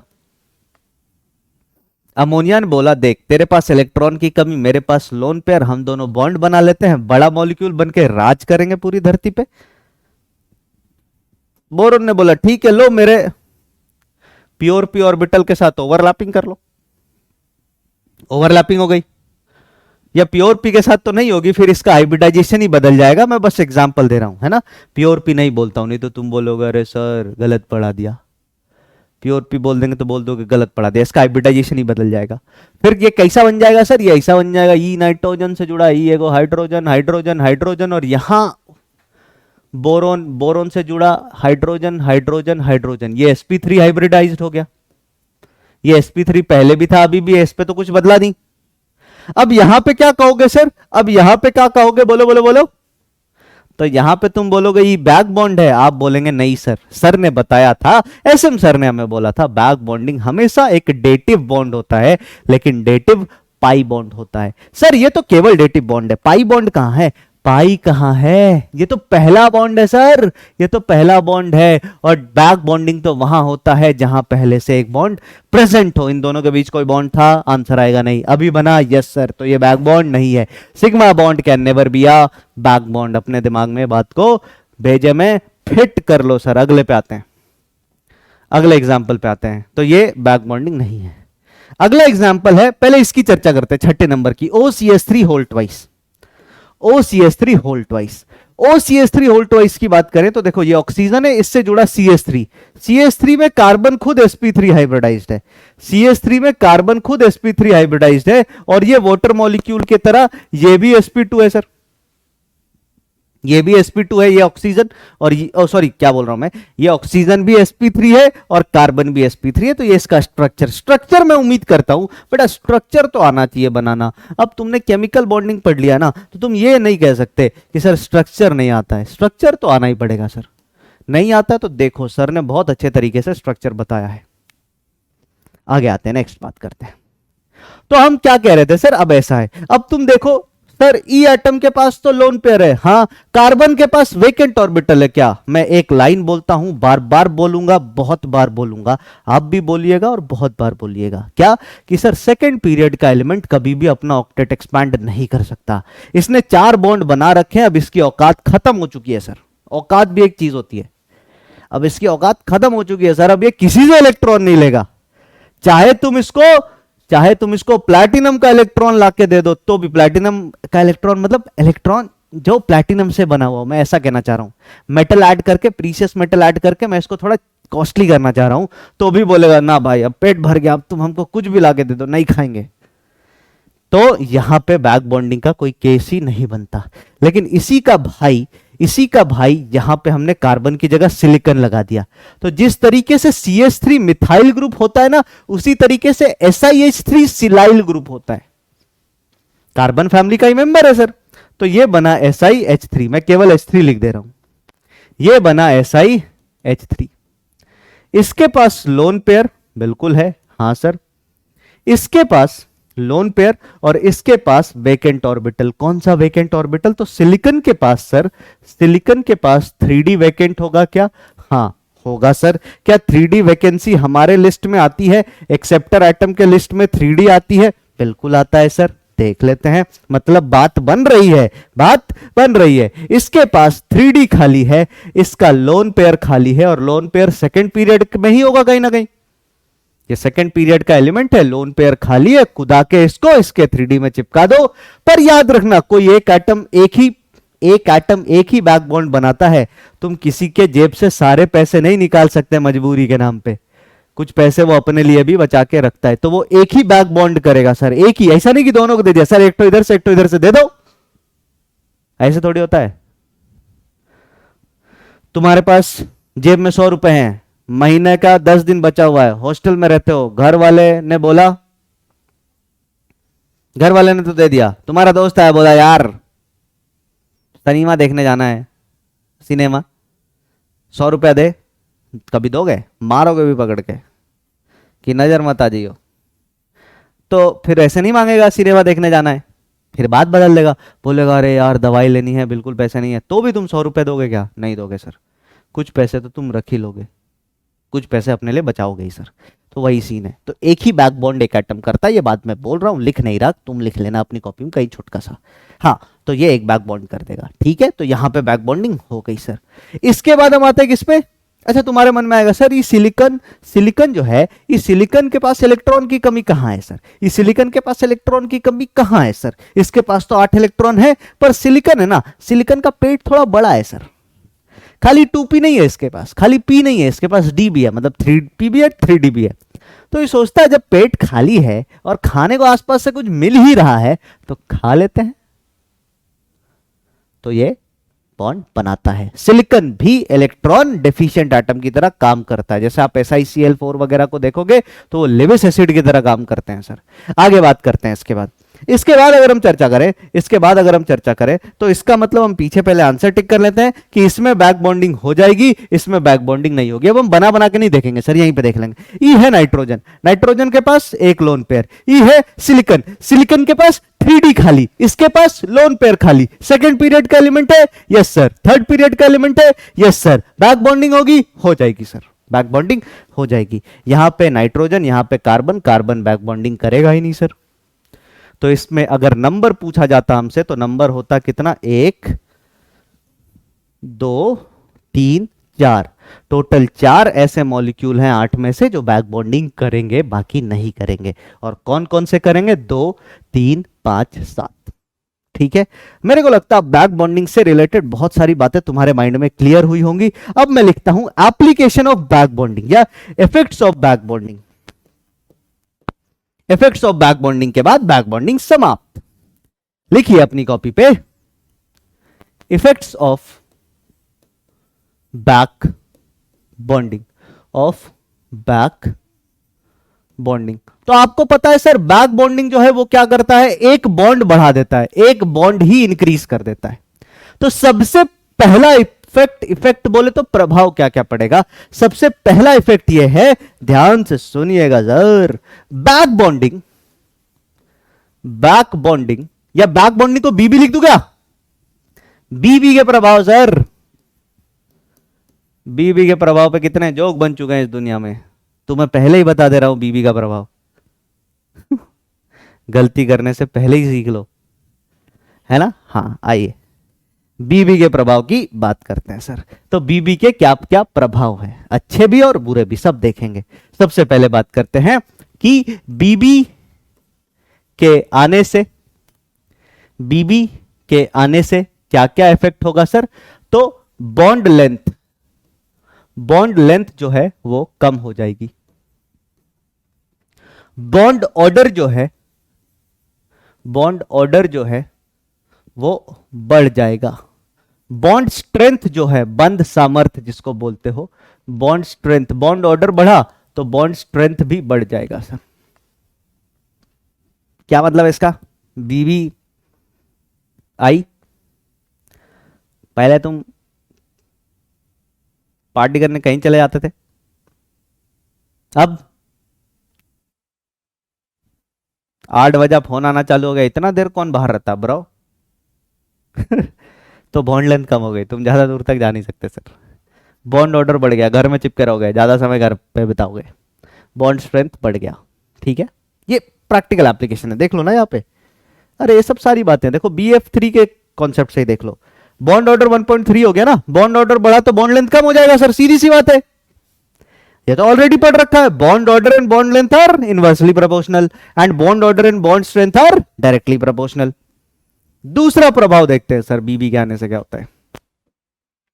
बैक बॉन्डिंग होने से, बीबी होने से लेविस एसिड स्ट्रेंथ क्या हो जाती है sir? Lewis acid strength, back bonding होने से जो लेविस एसिड स्ट्रेंथ है, बैक बॉन्डिंग होने से जो लेविस एसिड स्ट्रेंथ है, ये कम हो जाती है, ये कम हो जाती है सर। मतलब back bonding decreases Lewis acid strength. इसका एग्जांपल मैं आपको थोड़ी देर में भी कराऊंगा, थोड़ी देर में कराऊंगा। फिर तीसरा, बैक बॉन्डिंग होने से, अब तुम्हारे दिमाग में क्या चलता है ना, तुम हो खुरापाती लोग, तुमको बता दिया कि लिविस एसिड का स्ट्रेंथ कम हो जाएगा, तो तुम बोलोगे सर लिविस एसिड कम हुआ तो लिविस बेस बढ़ेगा? मैं बोलूंगा नहीं। सोच तो अच्छी है पर आम इंसानों की सोच है, कुछ बड़ा सोचो यार। क्या सोच रहे हो घटा बड़ा? ये भी बढ़ेगा सर, ये भी घटेगा, लिविस बेस का स्ट्रेंथ भी कम होगा, लिविस बेसिक स्ट्रेंथ भी क्या होगा, यो भी कम होगा सर, ये भी कम होगा। चौथे पॉइंट पे आते हैं सर। तो बैक बॉन्डिंग के यहां पे तो 3 एक साथ देख लिए, 4 5। फिर बॉन्ड एंगल की बात करते हैं। किसकी बात करते हैं? बॉन्ड एंगल की। बॉन्ड एंगल की बैक बॉन्डिंग 2 काम करेगा। बॉन्ड एंगल की अगर हम बात करें तो BB either increases bond angle, either increases bond angle, BB either increases bond angle or it remains same, or it remains same। या तो बैक बॉन्डिंग बॉन्ड एंगल बढ़ाएगा या फिर इट रिमेन्स सेम, ये सेम रहेगा सर। कम कभी नहीं करेगा, कम कभी नहीं करेगा, सीधी बात, कम कभी नहीं करेगा सर। ये बैक बॉन्डिंग कभी भी बॉन्ड एंगल को कम नहीं करने वाला, या तो बढ़ाएगा या तो सेम रखेगा। कम करने वाला तो कतई भी नहीं है सर, कम करने वाला तो कतई नहीं है सर, थोड़ा सा भी कम नहीं करेगा। ठीक है? यस सर, समझ आ रहा है? हाँ सर, अब बीबी का इफेक्ट तो समझ आएगा ही सर, बहुत चुटकुला सुन रखा है सर इस पे। आगे आते हैं सर। बॉन्ड एंगल की बात हो गई, ये सारी बातें हो गई। एक चीज और बचती है, उसको देख लीजिए, वेरी वेरी इंपॉर्टेंट। 5वां पॉइंट जो है ये बहुत इंपॉर्टेंट है, that is about hybridisation. Hybridisation पे क्या फर्क पड़ेगा? हाइब्रिडाइजेशन पे क्या फर्क पड़ेगा तो याद रखना, अगर हम बात करें तो due to back bonding, due to back bonding, due to BB, hybridisation of donor atom, hybridisation of donor atom, donor atom का हाइब्रिडाइजेशन चेंज होगा सर, याद रखिएगा। डोनर एटम का hybridisation changes if it is hybridised, if it is hybridised, it is hybridised. अगर donor atom का भी hybridisation है तो उसका हाइब्रिडाइजेशन चेंज होगा, इसकी गारंटी है। जैसे BF3 का केस ले ले, BF3 में डोनर एटम हाइब्रिडाइज नहीं था, अकेला फ्लोरीन क्या हाइब्रिडाइजेशन करेगा बोल? अकेला फ्लोरीन तो हाइब्रिडाइजेशन नहीं करेगा। लेकिन वही इस वाले कंपाउंड में, SiS3 वाले कंपाउंड में, इस वाले कंपाउंड में ऑक्सीजन डोनर एटम था पर डोनर एटम हाइब्रिडाइज्ड है सर, sp3 हाइब्रिडाइज्ड था। तो hybridisation of donor atom changes if it is hybridised, अगर हाइब्रिडाइज्ड है तो चेंज होगा, एल्स नहीं चेंज होगा।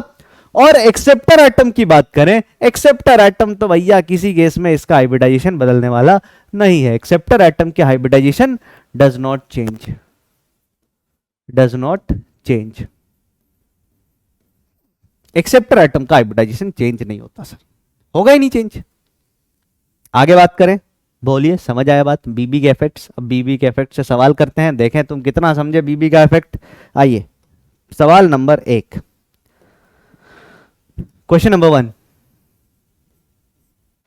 कंपेयर, कंपेयर क्या कंपेयर करते हैं sir? Lewis acid strength, compare Lewis acid strength. अच्छा ये 1 नंबर तो नहीं, 4 नंबर सवाल हो गया ना सर। क्वेश्चन नंबर 4, इसको क्या नाम देंगे? इसका नाम ही दे दिया 4। Compare Lewis acid strength of, सबसे पहले BF3, BCl3, BBr3, BI3। Lewis acid क्या होता है, मैं ये मान के चलता हूं आपको पता है, कोई भी ऐसी स्पीसीज जो इलेक्ट्रॉन एक्सेप्ट करती है, कोई भी ऐसी स्पीसीज जो इलेक्ट्रॉन एक्सेप्ट कर सकती है, वो लिविस एसिड है। जिसके पास इलेक्ट्रॉन की कमी, वो लिविस एसिड।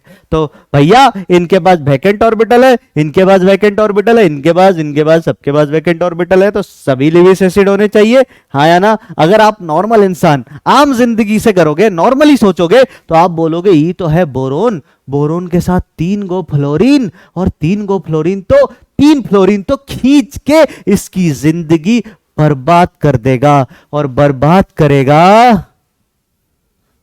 तो इस पे तो इलेक्ट्रॉन की और ज्यादा कमी महसूस होगी इस बेचारे को। यहां पे बात करें तो आयोडीन, आयोडीन की इलेक्ट्रोनेगेटिविटी तो इतनी ज्यादा होती नहीं है, 2.5 होती है। ये बेचारा इससे ज्यादा खींच नहीं पाएगा, ये तो खींच के बर्बाद कर देगा सर, अरे खींच के बर्बाद कर देगा सर इसको। लेकिन सर जो दिखता है वो होता नहीं, जो होता है वो दिखता नहीं, और जो दिखता है वही बिकता है। सारे कॉपी डायलॉग है। वापस आते हैं सर, हमें लग रहा है ना, हम तो नहीं जानते थे बैक बॉन्डिंग, तब तो हमें लग रहा था कि तो खींच के बर्बाद कर देगा, और जो खींच के बर्बाद करने वाला कॉन्सेप्ट लगाएंगे, जो खींच के बर्बाद करने वाला कॉन्सेप्ट लगाएंगे, वो बोलेंगे कि सर ऐसा होना चाहिए, सबसे अच्छा लिविस एसिड ई है, फिर ये, फिर ये। लेकिन सही आंसर क्या है सर, सही आंसर है, इसका सही आंसर क्या होगा, सबसे अच्छा लिविस एसिड BiI3, फिर BbR3, फिर BCl3। रीजन क्या है सर, देखो अगर बैक बॉन्ड बनाते भी हो तो यहां पे जो पाई बॉन्ड बनेगा वो किसके किसके बीच में बनेगा, बोरोन का 2p और इसका 2p, तो 2p और 2p के बीच में पाई बॉन्ड है। यहां पे बोरोन का 2p, Cl का 3p, तो 2p 3p के बीच में पाई बॉन्ड है। यहां पे इसका 2p, इसका 4p, इसके बीच में पाई बॉन्ड है। यहां पे बोरोन का 2p, इसका 5p, इनके बीच में पाई बॉन्ड है। अरे सर 2p 2p और 2p 3p में भी थोड़ा सा स्ट्रेंथ बचता है, लेकिन 2p 4p 2p 5p कोई काम का ही नहीं सर। तो इनमें बैक बॉन्डिंग की स्ट्रेंथ ही बेकार है सर। और बैक बॉन्डिंग से क्या हो रहा है, बैक बॉन्डिंग से इसमें जो इलेक्ट्रॉन की कमी है ना वो सेटिस्फाई हो रही है। अगर इलेक्ट्रॉन की कमी सेटिस्फाई हो गई तो तुम लिविस एसिड कह रहे, लिविस एसिड का मतलब ही तो है इलेक्ट्रॉन की कमी, लिविस एसिड का मतलब ही तो है सर इलेक्ट्रॉन की कमी। तो इलेक्ट्रॉन की कमी सेटिस्फाई, इलेक्ट्रॉन की कमी सेटिस्फाई हो गई किसमें सर, इनमें, तो ये लिविस एसिड नहीं रहे, इसमें नहीं हो पाई, तो ये सबसे बढ़िया लिविस एसिड। लेकिन जब बुद्धिजीवी लोग नहीं है वो कैसे देखेंगे, वो तो बोलेंगे फ्लोरीन तो दुनिया का सबसे बदमाश एटम हो, बर्बाद कर देगा इस छोटे से बोरोन को। नेक्स्ट आते हैं अगले सवाल पे, question number 5। Compare basic strength of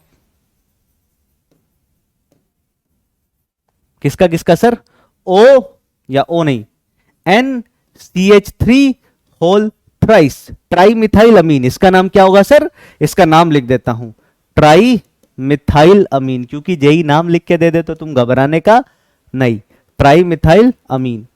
और NSiH3 होल थ्राइस, इसका नाम क्या हो जाएगा सर, ट्राई सिलाइल अमीन। इसका नाम क्या हो जाएगा सर, ट्राई सिलाइल अमीन। अब इनमें से बेसिक स्ट्रेंथ की बात करें तो ये दोनों ही लिविस बेस हैं, है ना। कौन सा कंपेयर, लिविस बेसिक स्ट्रेंथ, ये दोनों ही लिविस बेस है सर। नाइट्रोजन पे है लोन पेयर, नाइट्रोजन पे है लोन पेयर, बताओ कौन ज्यादा लिविस बेसिक होगा। तो देखो सर, बैक बॉन्डिंग इलेक्ट्रॉन जिसके पास कम है उसको भी पूरी करता है उसकी कमी, और जिसके पास ज्यादा है उसको उठा के किसी और को दे देता है।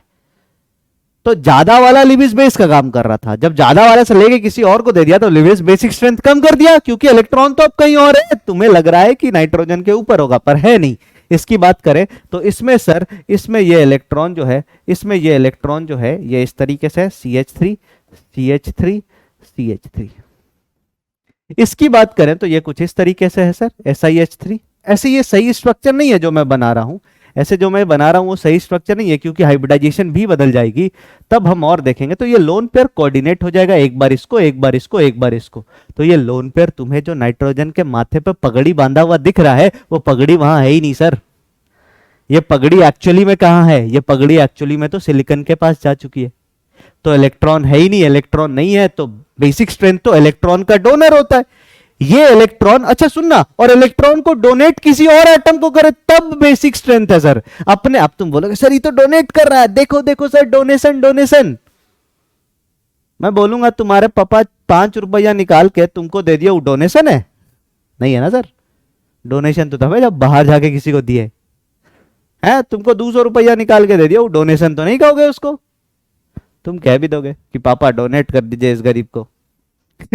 तो ये डोनेशन नहीं है। डोनेशन का मतलब है ये इलेक्ट्रॉन किसी बाहर वाले एटम को देना, ठीक है। तो आप बोलोगे सर इसमें तो है ही नहीं, मतलब घूम गया इनके बीच तो नहीं दे पाएगा, इसको दे पाएगा, तो ये ज्यादा बेसिक, ठीक है। अरे हाँ या ना, इसको केवल ऐसे नहीं देखना है कि अरे ये तो प्लस आई इफेक्ट लगाएगा तो ये ज्यादा हो जाएगा। नहीं नहीं, केवल प्लस आई इफेक्ट का तो खेल ही नहीं है सर। प्लस आई इफेक्ट तो इसमें भी लग सकता है, पर इसमें इलेक्ट्रॉन है ही नहीं डोनेट करने के लिए। आगे आते हैं। इस सवाल का नाम क्या था? फिफ्थ। अब क्वेश्चन नंबर को आप ऐसे नाम दे दिया करो सर, फिफ्थ का आंसर। ऐसे 5 लिख के आंसर मत लिखना। 5 लिख के आंसर लिखोगे तो किसी का आंसर ही 3 है, तुम उस वहां 3 लिख के 5 लिखोगे, कंफ्यूज आ जाओगे। पर आंसर जरूर करना सर। मैं एक चीज अप्रिशिएट करता हूं, तुम कुछ करो चाहे मत करो, जब भी वीडियो देखो तो समझ के देखो कि ये वीडियो अभी आया है और मैं देख रहा हूं, और एक बार में पूरा वीडियो देखो सर, चाहे कुछ हो जाए। एक बार में पूरा वीडियो देखो चाहे कुछ भी हो जाए। चलिए आगे आते हैं नेक्स्ट। इसके बाद हम आगे बात करते हैं। तो बेसिक स्ट्रेंथ की बात हो गई। बेसिक स्ट्रेंथ के बाद हमें बात किसकी करनी थी sir? Bond strength, bond angle, वो तो हमने देख लिया। देखो bond strength, bond angle, bond order, वो तो पहले ही देख लिया था कि बॉन्ड ऑर्डर 1.33 हो जाएगा, बॉन्ड लेंथ कम हो जाएगा, क्योंकि वो इनवर्सली प्रोपोर्शनल होता है बॉन्ड ऑर्डर के।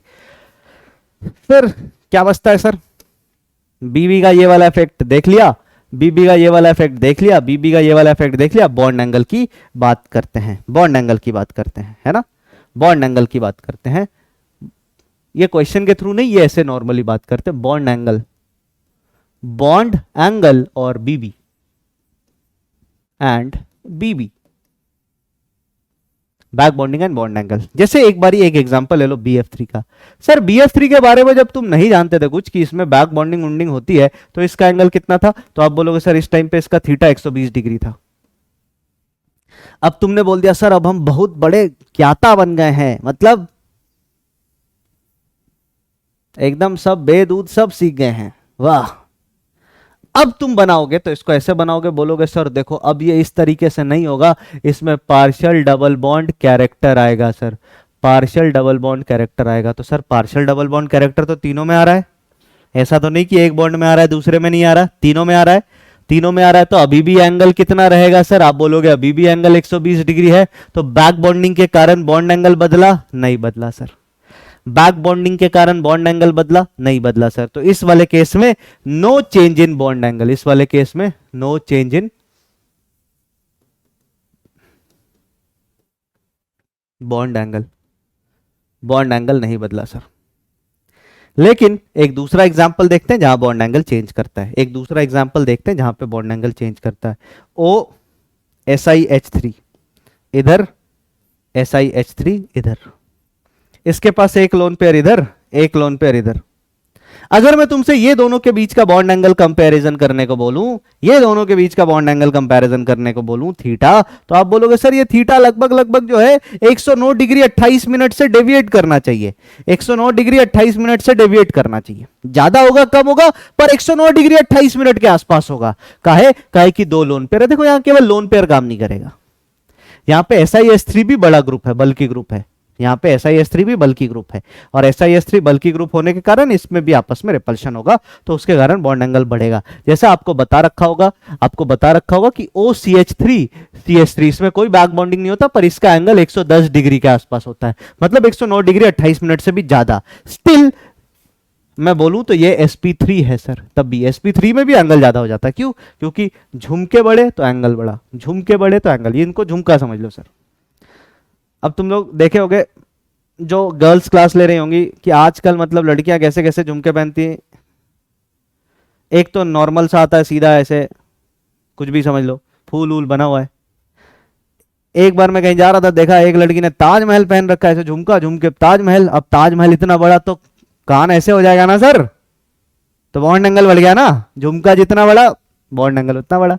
मान लो झुमका छोटा सा है तो सीधा रहेगा, झुमका बड़ा हुआ तो ऐसे हो जाएगा। लॉजिक। तो यहां पे बॉन्ड एंगल बढ़ जाएगा, पर 109 डिग्री से ही डेविएट करेगा, आप ऐसा सोचोगे, पर ऐसा नहीं होगा सर, ऐसा नहीं होगा। एक्चुअल में ये एक इलेक्ट्रॉन पेयर इसको कोऑर्डिनेटेड है, ये इलेक्ट्रॉन पेयर इसको कोऑर्डिनेटेड है। तो याद रखना, जो इलेक्ट्रॉन पेयर पाई बॉन्ड बनाने में चला गया, जो इलेक्ट्रॉन पेयर पाई बॉन्ड बनाने में चला गया, वो कभी भी वीएसीपी में काउंट नहीं होगा, वैलेंशियल इलेक्ट्रॉन पेयर में काउंट नहीं होगा, स्टेरिक नंबर में काउंट नहीं होगा कभी भी। आपको जिस भी तरीके से सर ने बताया हो, वैलेंशियल इलेक्ट्रॉन पेयर के तरीके से बताया हो, स्टेरिक नंबर से बताया हो, दोनों में ही सर ने ये बात कही होगी। जो भी तरीका यूज किया होगा सर ने, ये कहा जरूर होगा कि पाई बॉन्ड को हम इसमें काउंट नहीं करते हैं। तो अब ये पाई बॉन्ड में काउंट ही नहीं होगा सर, तो इसका हाइब्रिडाइजेशन ही बदल जाएगा।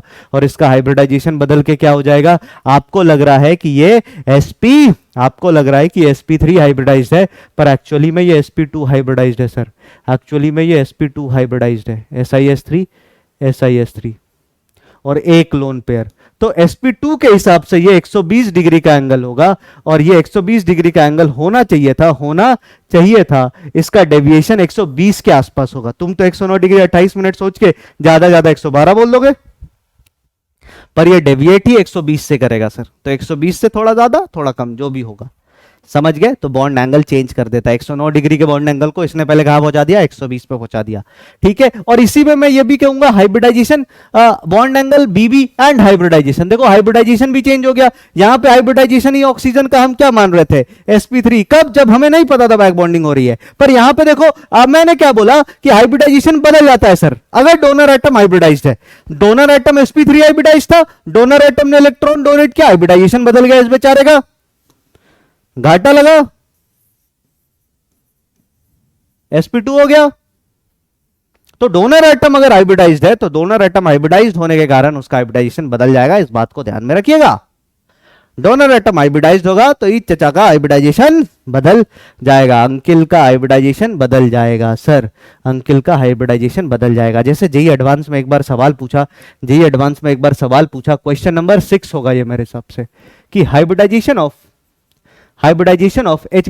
HYB का मतलब हाइब्रिडाइजेशन है ना, hybridisation of boron and oxygen in boric acid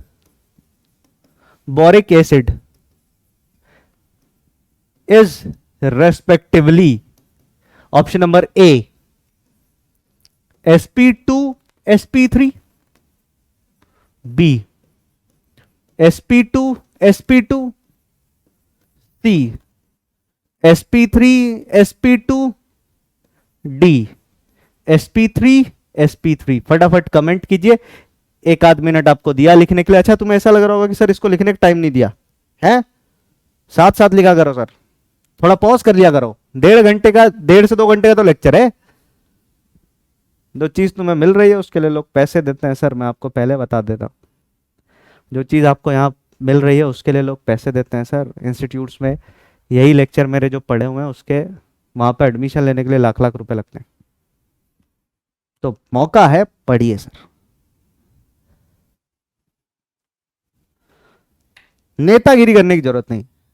कुछ लोग नेतागिरी में लग जाते हैं, सर ऐसा है वैसा है ये है वो है। बहुत नेतागिरी आ रही तो हमको बोल दो एक बार, बात करके तुमको टिकट दिलवा देंगे। यूपी में चुनाव हो रहा है, उत्तराखंड में हो रहा है, गोवा में हो रहा है, दिल्ली में होगा। दिखाओ नेतागिरी, फिर जलवा दिखाओ अपना, बहुत बड़े नेता हो तो एक के बार में समझ में आ जाएगा कि कितने पानी में हो। घर वाले भी तुम्हारे बात नहीं सुनेंगे, मार के भगा देंगे, बोलेंगे सुबह तो उठा नहीं जाता है, नेता बने हैं, पानी जरूर लाएंगे, ये हमारा वादा है। पानी भरने के टाइम में खुद तो उठे नहीं कभी, और पानी ले आएंगे ही। लाड साहब हुए बहुत। ठीक है, तो नेतागिरी ना करे, पढ़ाई करे सर, वही काम देगा। पढ़ाई कर लो, जाओ IITN बनो, फिर करो नेतागिरी। IITN बनो, IAS बनो, 8-10 साल नौकरी करो, बढ़िया काम करो अपने जहां पे जिस जगह में रहे हो। लोग खुद ही बोलेंगे सर आप चुनाव लड़ लीजिए। सर इन सब से नहीं हो पाएगा।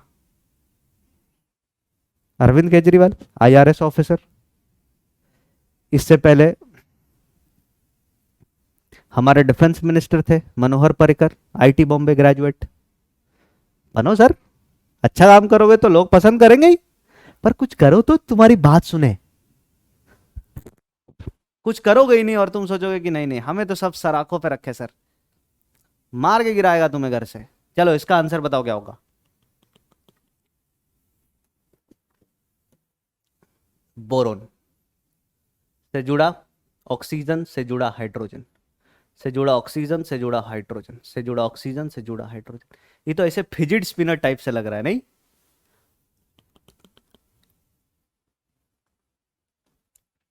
जब तक तुम नादान परिंदे थे, जब तक तुम नादान परिंदे थे तो तुम्हें पता था, जब तक तुम नादान परिंदे थे तो तुम्हें पता था इसका हाइब्रिडाइजेशन जो है ये sp2 है, और इसके पास दो लोन पेयर है, दिख भले ही ना रहा हो, इसका हाइब्रिडाइजेशन sp3 है। लेकिन सर अब हमें बैक बॉन्डिंग पता है। सर क्या बोरोन के पास वैकेंट ऑर्बिटल है? Yes sir. क्या ये सेकंड पीरियड का एलिमेंट है या थर्ड का? Yes sir. कौन सा वैकेंट है? 2p वैकेंट है। इसके पास इलेक्ट्रॉन पेयर है? Yes sir. लो एनर्जी में है? Yes sir. कौन से पीरियड का एलिमेंट है? सेकंड पीरियड का। तो बैक बॉन्डिंग करा दो दादा।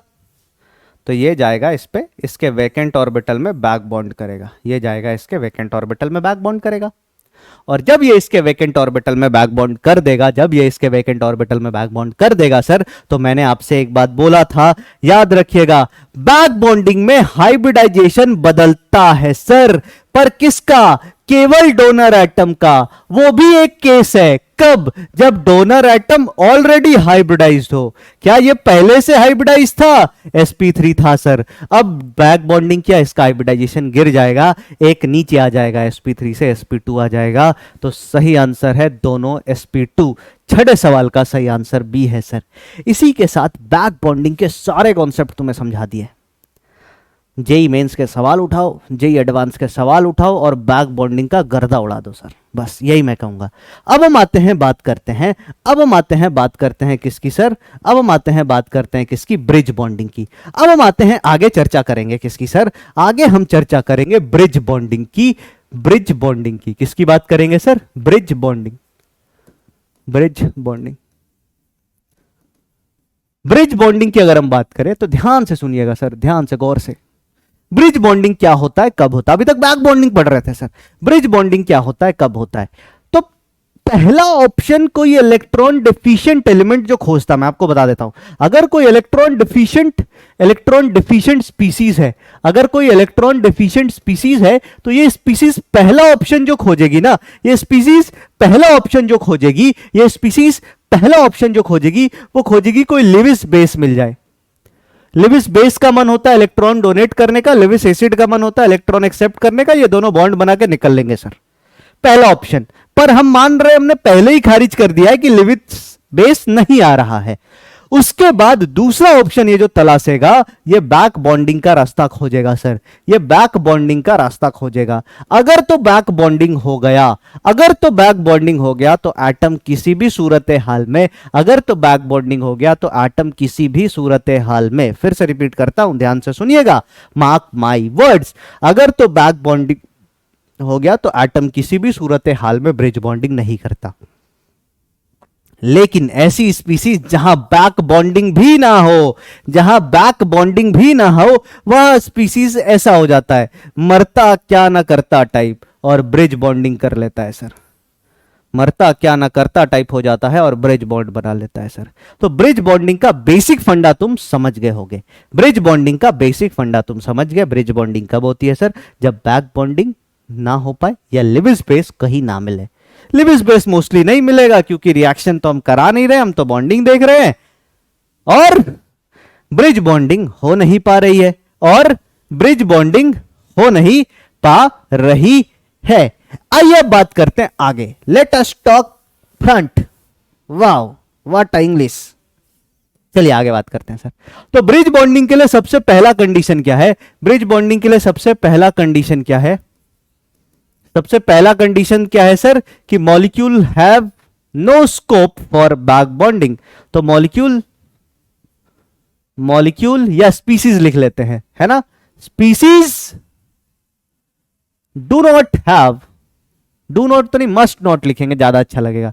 Species must not have any scope, have any scope for any scope for, किसके लिए सर? Back bonding. अरे भैया बैक बॉन्डिंग का कोई स्कोप नहीं होना चाहिए तभी ब्रिज बॉन्डिंग होगा। बैक बॉन्डिंग का कोई स्कोप नहीं होना चाहिए तभी ब्रिज बॉन्डिंग होगा। ब्रिज बॉन्डिंग का क्या मतलब है? हिंदी में बोलते हैं सेतु बंध। इसमें क्या होता है, जब कोई बहुत कमजोर वर्ग के लोग हों आपस में तो बहुत सारे मिल जाते हैं आपस में, बोलते यार तुम अकेले रहोगे तुम मारे जाओगे, हम अकेले रहेंगे हम मारे जाएंगे, तो आओ सब मिल जाते हैं। तुम अकेले रहोगे तुम मारे जाओगे, हम अकेले रहेंगे हम मारे जाएंगे, आओ सब मिल जाते हैं। सब मिल जाएंगे, संगठन बन जाएगा, तो शायद थोड़ी देर बचे रहे, कहीं ना कहीं से तो फिर भी मारे जाएंगे पर थोड़ी देर बचे रहे सर। तो ये कंडीशन है ब्रिज बॉन्डिंग का। ब्रिज बॉन्डिंग की बात करें तो ब्रिज बॉन्डिंग दो टाइप के होते हैं। ब्रिज बॉन्डिंग जो है वो दो टाइप का होता है सर। इसके टाइप्स की अगर हम बात करें तो ब्रिज बॉन्डिंग को आप देखेंगे, these are of two types. कौन कौन सा ब्रिज बॉन्डिंग, कौन कौन सा ब्रिज बॉन्डिंग सर? सबसे पहले टाइप का जो ब्रिज बॉन्डिंग है, सबसे पहले टाइप का जो ब्रिज बॉन्डिंग है वो होता है इलेक्ट्रॉन डेफिशिएंट ब्रिज बॉन्डिंग। ध्यान से सुनिएगा, मैं जो कह रहा हूं उसको बड़े ध्यान से। Electron deficient bridge bonding, electron deficient bridge bonding. और दूसरे टाइप का जो ब्रिज बॉन्डिंग होता है वो होता है electron rich bridge bonding, electron rich bridge bonding. एक हो गया इलेक्ट्रॉन डेफिशिएंट ब्रिज बॉन्डिंग, एक हो गया electron rich bridge bonding. Electron deficient bridge bonding में, इलेक्ट्रॉन डेफिशिएंट ब्रिज बॉन्डिंग में बॉन्ड जो बनता है उसकी हम आगे चर्चा करेंगे। इसको हम बनाना बॉन्ड कहते हैं, इसको हम बनाना बॉन्ड कहते हैं। यहां पे जो ब्रिज बॉन्डिंग होगा इसको बनाना बॉन्ड कहेंगे सर। उसको बनाना बॉन्ड नहीं कहते, वो नॉर्मल बॉन्ड है। उसके बाद इसका एग्जाम्पल क्या क्या होगा सर? तो जैसे B2H6 डाइबोरेन, फिर BeS2 जिसकी बात एस ब्लॉक में की थी, बोला था बताऊंगा, तुम्हें सब्र नहीं होगा, हो सकता कई बार ऐसा भी लगता है पढ़ के नहीं आए होंगे सर तो नहीं बता रहे होंगे, लगता होगा तुम लोगों को, मुझे पता है तुम लोग कम थोड़े धुरंधर हो तुम लोग यार लेकिन सही चीज को सही जगह बताना ज्यादा अच्छा होता है। अब यहां पे बताऊंगा सब सीख जाओगे एक बार में। और इसकी बात करें सर, इसकी बात करें इलेक्ट्रॉन रिच ब्रिज बॉन्डिंग की, अगर हम बात करें इलेक्ट्रॉन रिच ब्रिज बॉन्डिंग की बात करें तो इसके एग्जाम्पल्स जो होंगे, इसका एग्जाम्पल होता है Al2Cl6। फिर और इसका एग्जाम्पल ले लो BeCl2 का पॉलीमर, BeCl2n का पॉलीमर। ये अब हम पहले इसको पढ़ेंगे 15-20 मिनट इसको और 5 से 7 मिनट इसको, और अपनी क्लास खत्म हो जाएगी। आज के लेक्चर में ग्रुप 13 की बात नहीं करेंगे, अच्छी बातें नहीं कर रहे हैं तो। ये इतना मजेदार टॉपिक है ना सर, आप जेई के पेपर उठा के देख लो, पता नहीं कितनियों सवाल आपको मिल जाएंगे। आप ग्रुप 13 मत पढ़ के जाओ, ये दो टॉपिक पढ़ के चले जाओ, सवाल करके आ जाओगे सर। और रिएक्शन वाला पार्ट तो मेरे ऊपर छोड़ दो, मेरी जिम्मेदारी है। तुम्हें रिएक्शन नहीं आया तो बताना, बस मैंने जो बोला लिख लिख के पढ़ो सर, लिख लिख के पढ़ो। ऐसा नहीं कि देख रहे हैं और खोए हुए हैं, कल्पना के ख्यालों में खोए हुए हैं है ना? तो ऐसा नहीं करना है सर, लिख लिख के पढ़ना। इनऑर्गेनिक पढ़ने का तरीका ही है, if you want to be successful लिखो और पढ़ो। तो हम क्या देख रहे हैं सर? हम इलेक्ट्रॉन डिफिशिएंट ब्रिज बॉन्डिंग देख रहे हैं। इसको मैं बड़का ए लिख देता हूं, इसको मैं बड़का बी लिख देता हूं। तो अभी हम सबसे पहले क्या देखेंगे? बड़का ए देख रहे हैं, इलेक्ट्रॉन डिफिशिएंट ब्रिज बॉन्डिंग। और इलेक्ट्रॉन डिफिशिएंट ब्रिज बॉन्डिंग को हम एग्जाम्पल से समझेंगे, ज्यादा अच्छा है। तो मैं यहां लिख रहा हूं ब्रिज बॉन्डिंग इन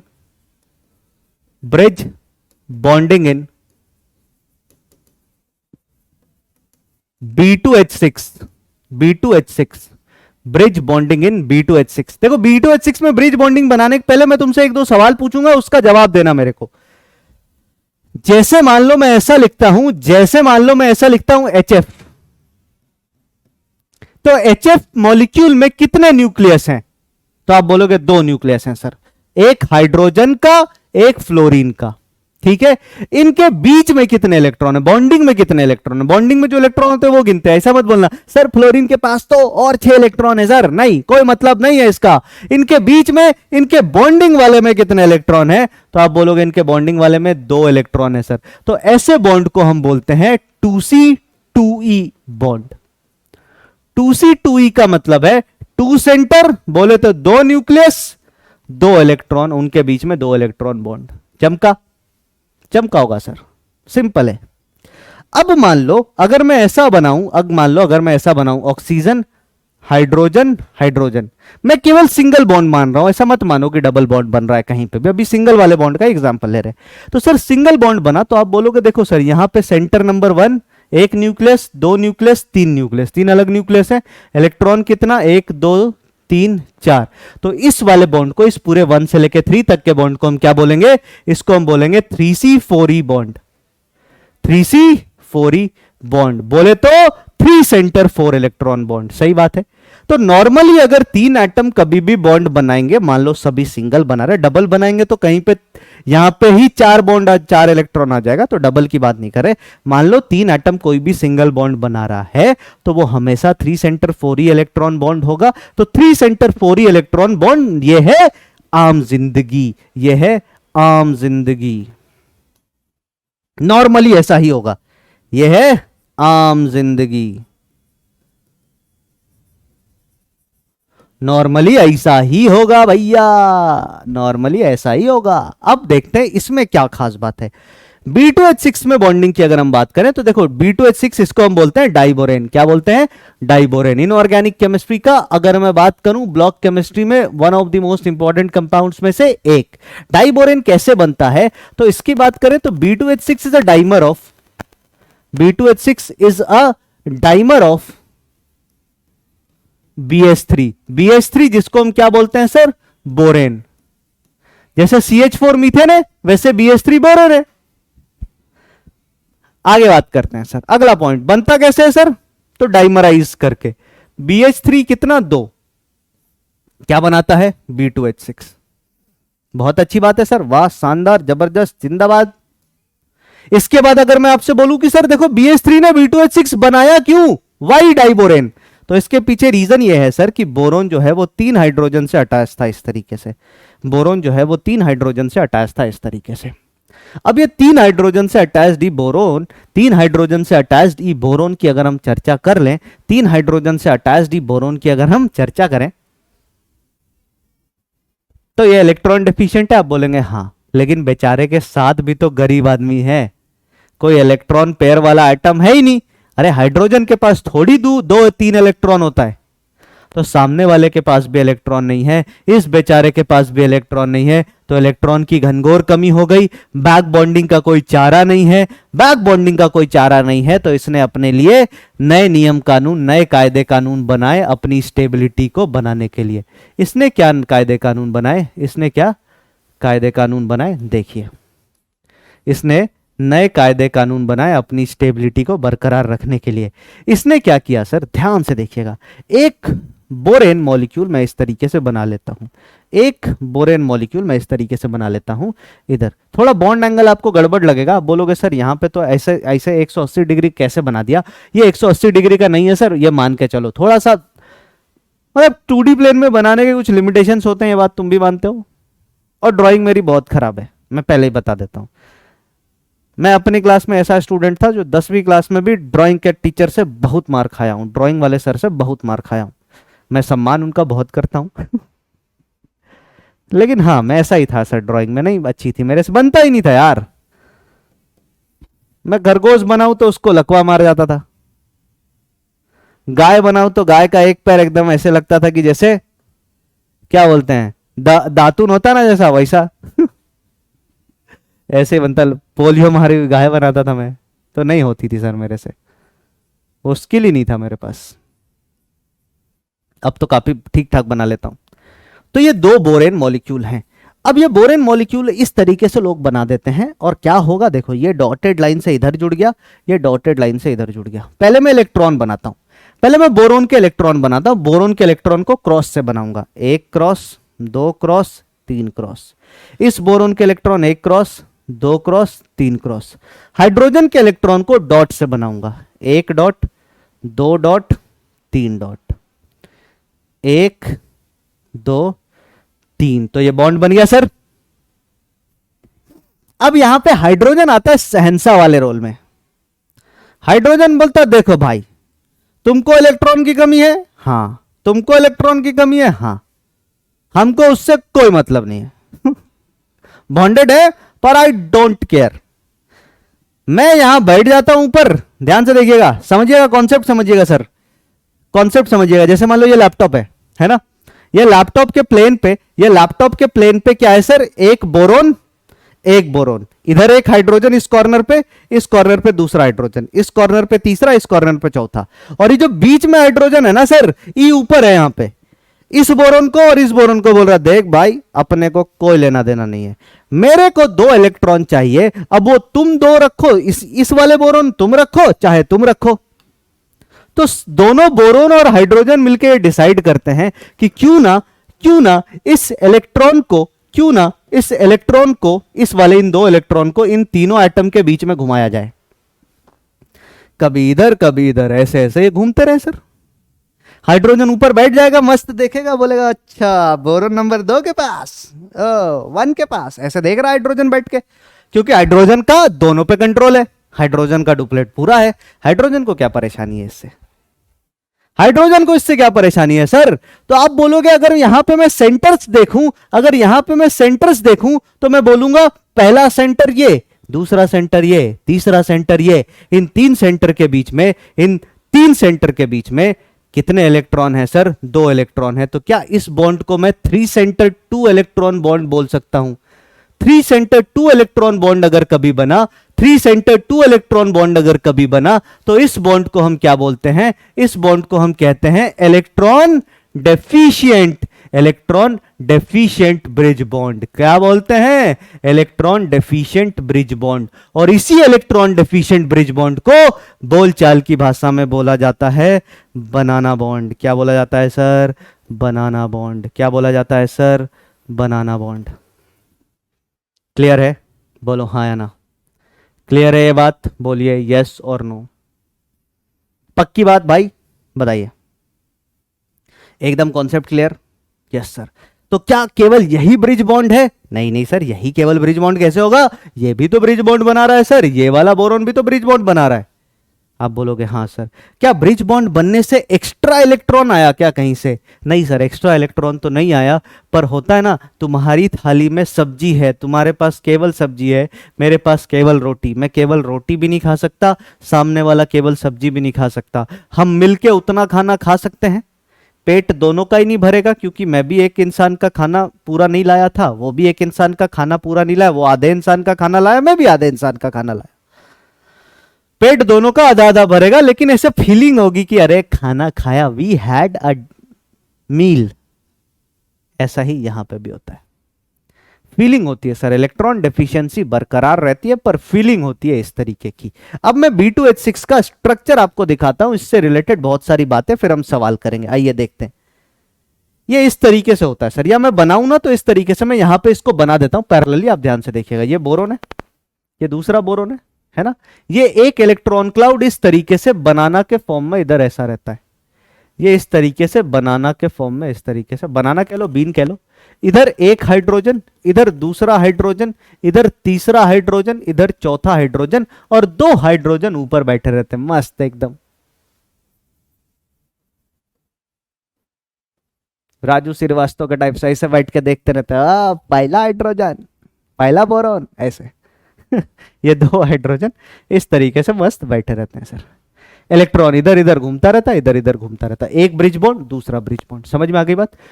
बॉन्ड्स की बात करें, बॉन्ड पैरामीटर्स की बात करें, तो बॉन्ड पैरामीटर मैं बनवा के लेके आया हूं आपके लिए, ध्यान से देखिए। अगर हम बात करें, अच्छा सुनना मेरी बात, ये जो ग्रीन पेन से मैंने हाइड्रोजन बनाया, इनको हम कहते हैं HT। क्या कहते हैं? HT। HT बोले तो टर्मिनल हाइड्रोजन, HT बोले तो टर्मिनल हाइड्रोजन, टर्मिनल हाइड्रोजन। क्या बोलेंगे इसको सर? Terminal hydrogen. और ये ऊपर वाले जो ब्लू पेन से हाइड्रोजन बनाए हैं, इनको हम कहते हैं HB। ऐसे टर्म लिख दे रहा हूं मैं, B लिख रहा हूं कि आप समझ पाओ। ये जो HB लिखा है, ये वाले दोनों हाइड्रोजन कैसे हैं सर? ये HB वाले हाइड्रोजन जो हैं, ये दोनों ब्रिज हाइड्रोजन है सर। ये दोनों कैसे हाइड्रोजन है? ये दोनों ब्रिज हाइड्रोजन है सर, ब्रिज हाइड्रोजन। तो यहां पे अगर हम बात करें तो फटाफट आपको बोलूं कि घेरो भैया ब्रिज हाइड्रोजन को, तो आप बोलोगे सर ये और ये वाला ब्रिज हाइड्रोजन है। फिर मैं बोलूं कि घेरो टर्मिनल हाइड्रोजन को, तो आप बोलोगे 1 मिनट सर, अभी घेर देते हैं। ये और ये टर्मिनल हाइड्रोजन है सर। क्लियर है बात? हाँ या ना? क्लियर है बात? यस और no? Yes sir. Bond parameters की बात करें तो देखिए यहां पे जो बातें मैं लिख रहा हूं ध्यान से देखिएगा, इसको देख के मैं बता रहा हूं, ध्यान से देखिएगा। अगर मैं बात करूं यहां से, देखो इसको देखो ध्यान से, अगर मैं बात करूं यहां से ब्रिज या बोरोन और एच टर्मिनल, बोरोन और टर्मिनल हाइड्रोजन की बॉन्ड लेंथ, क्या बात कर रहे हैं sir? Bond length, bond length को बीएल लिख देता हूं। तो बोरोन और टर्मिनल हाइड्रोजन का जो बॉन्ड लेंथ है, ये एनसीईआरटी में स्ट्रक्चर दे रखा है, इसलिए इंपॉर्टेंट है, मैं बॉन्ड पैरामीटर्स लिख दे रहा हूं सर, इससे आप बहुत चीज कंक्लूड कर सकते हो। तो ये 119 पिकोमीटर का है। वहीं अगर मैं बॉन्ड लेंथ की बात करूं किसकी सर? बोरोन और ब्रिज हाइड्रोजन की, तो आप पाएंगे ये 131 पिकोमीटर का। बिल्कुल बड़ा होना चाहिए सर, इलेक्ट्रॉन कम है ना। अरे इलेक्ट्रॉन कम है तो बॉन्ड ऑर्डर कम होगा, बॉन्ड ऑर्डर कम होगा तो बॉन्ड लेंथ बढ़ गई। उसके बाद अगर मैं बॉन्ड एंगल की बात करूं, किसकी बात करूं? बॉन्ड एंगल की।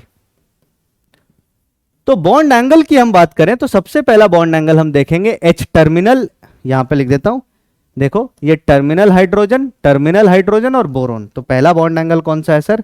तो पहला बॉन्ड एंगल है angle H terminal boron H terminal. E angle कितने डिग्री का है? तो आप बोलोगे ई एंगल 120 डिग्री का। ऐसे बुक में देखोगे तो वेरी करता है, 120 से 122 के बीच में आपको मिलेगा।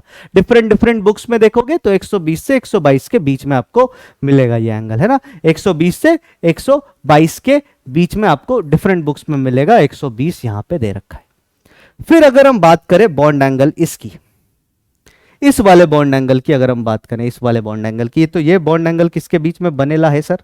ये बॉन्ड एंगल किसके बीच में बनेला है सर? तो आप बोलोगे ये बॉन्ड एंगल बना है सर बोरोन एच ब्रिज और बोरोन। ये एंगल कितना? ये 83 डिग्री के आसपास का। और ये वाला एंगल कितना सर? ये वाला एंगल कितना? तो आप देख रहे हो ये एंगल किसके बीच में बना है? तो bridge hydrogen boron bridge hydrogen, है ना। तो ये एंगल भी यहां पे लिख देता हूं, यहीं पे लिख देता हूं एंगल, ये दिख रहा होगा नीचे आपको, हाँ दिख रहा है, बढ़िया। Angle bridge hydrogen boron bridge hydrogen, ये किसके बराबर है सर? ये एंगल 97 डिग्री के बराबर है। तो ये हो गया आपका बॉन्ड एंगल्स, तो ये बॉन्ड पैरामीटर्स हो गया सर। अब इन बॉन्ड पैरामीटर को एक बार देख लो, अपनी कॉपी पे बना लो, ऐसा स्ट्रक्चर इसका दिखता है। Number of atom in a plane अगर तुमसे कोई पूछे तो आप बोल सकते हो सर 1 2, मैं आपको दिखा देता हूं कौन कौन से एटम को आप प्लेन में मान सकते हो।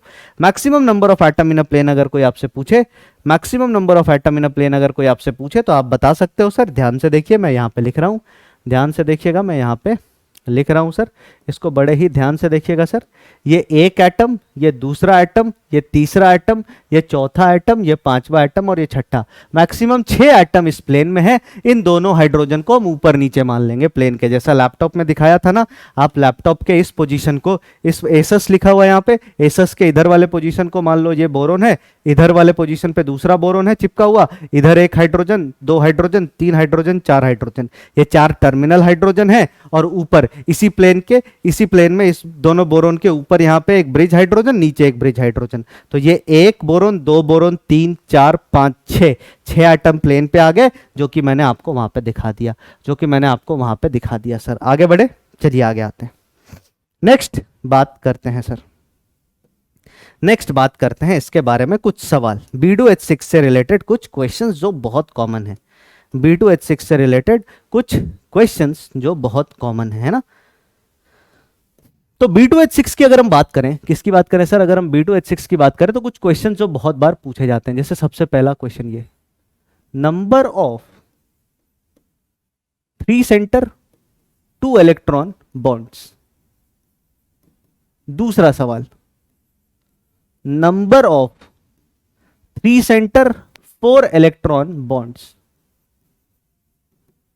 तीसरा सवाल, number of 2 centre 2 electron bonds. चौथा सवाल, ये तो 3 सवाल हो गए sir, 3 centre 2 electron, 3 centre 4 electron, 2 centre 2 electron. चौथा सवाल, bond order of boron H terminal. पांचवा सवाल, bond order of boron H bridge. छठा सवाल,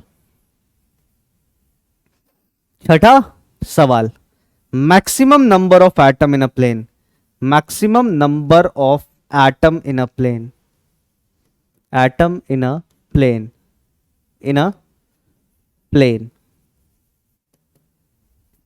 सातवां सवाल, hybridisation of boron, hybridisation of boron. ऐसे खूब सारे सवाल आपके सामने आएंगे। अगर हम बात करें number of three centre two electron bond की, तो यहां पे आप देख सकते हो सर, ये था एक, ये था दो, तो सॉरी कितने three centre two electron bond है? दो। फिर अगर हम वापस आए sir number of three centre four electron bond, तो ये वाले बॉन्ड्स पे देखो सर ध्यान से, इन वाले बॉन्ड्स को, इन वाले बॉन्ड को ध्यान से देखो सर, इन वाले बॉन्ड को। अगर हम इस बॉन्ड की बात करें, ये वाला bond three centre four electron नहीं है?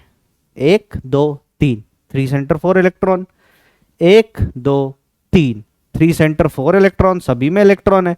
तो आप बोलोगे sir three centre four electron bond कितना? Three centre four electron bond कितना? दो। Three centre four electron bond कितना? दो। फिर आपसे कोई पूछे two centre two electron bond कितना है, तो sir two centre two electron bond देख लेते हैं, two centre two electron bond देख लेते हैं। ये देखो two centre two electron bond है, ये भी two centre two electron bond है, तो दो इधर और दो उधर, तो टोटल कितने हो गए? चार। तो चार बॉन्ड हो गए जो two centre two electron bond है। बॉन्ड ऑर्डर ऑफ बोरोन और टर्मिनल हाइड्रोजन, तो बॉन्ड ऑर्डर कैसे निकालेंगे? दो इलेक्ट्रॉन है सर इनके बीच में, तो बॉन्ड ऑर्डर कितना हो गया सर? बोलो बोलो बोलो।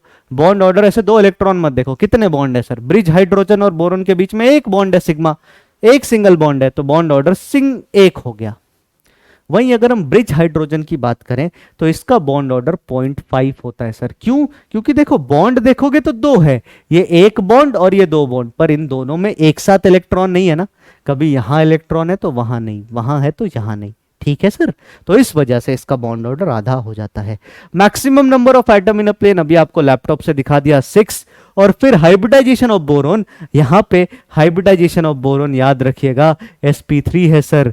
B2 BS3 में बोरोन की हाइब्रिडाइजेशन sp2 है, पर B2H6 में यह हाइब्रिडाइजेशन sp3 हो जाता है। ये सारे सवाल जो आपसे पूछे जा सकते हैं। एक सवाल इसके रिएक्शन से आता है, पर इसके रिएक्शन का सवाल आगे वाले पार्ट में देखेंगे, जब हम बोरोन फैमिली पढ़ रहे होंगे, कंपाउंड्स पढ़ रहे होंगे। अभी हम आगे चलते हैं सर, अभी हम आगे चलते हैं सर। ऐसा ही मॉलिक्यूल, ऐसा ही मॉलिक्यूल एक और ले लेते हैं सर, B2 BeS2 ले लेते हैं। ऐसा ही मॉलिक्यूल एक और ले लेते हैं सर, दूसरा एग्जांपल ले लेते हैं BeS2।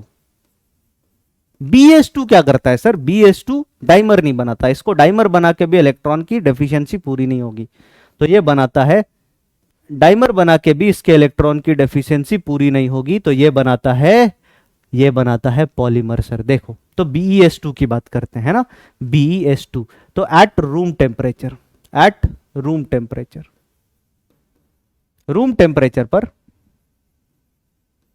ये एग्जिस्ट करता है किस रूप में सर? ये पॉलीमरिक फॉर्म में एग्जिस्ट करता है। किस फॉर्म में? पॉलीमरिक फॉर्म में। कैसे पॉलीमरिक फॉर्म में? तो पॉलीमरिक फॉर्म याद रखना है इसका। आप क्या करो, बेरिलियम बना लो। आपको पता है BeS2 तो कैसा हाइब्रिडाइज्ड होगा सर? sp हाइब्रिडाइज्ड होगा, दो ही बॉन्ड पेयर है इसके पास, तो ऐसे ऐसे एंगल पे BeS2 बना लो, ऐसे ऐसे एंगल पे BeH2 बना लो, ऐसे ऐसे एंगल पे BeS2 बना लो। उसके बाद क्या होगा सर? उसके बाद क्या होगा सर? यहां पे हाइड्रोजन और बेरिलियम में पार्शियल ऐसे bridge bonding, bridge bonding, bridge bonding, bridge bonding, bridge bonding, ये आगे कंटिन्यूड हो जाएगा। और ये जैसे ही कंटिन्यूड होगा तो ये पॉलीमरिक फॉर्म बन गया किस चीज का सर? BeH2 यहां पे अगर इसका हाइब्रिडाइजेशन देखोगे हर बोरोन का, तो आप बोलोगे अब sp3 हो गया। 1 2 3 4, दो बनाना बॉन्ड है, दो बनाना बॉन्ड है, पर ये चार तो हो गया।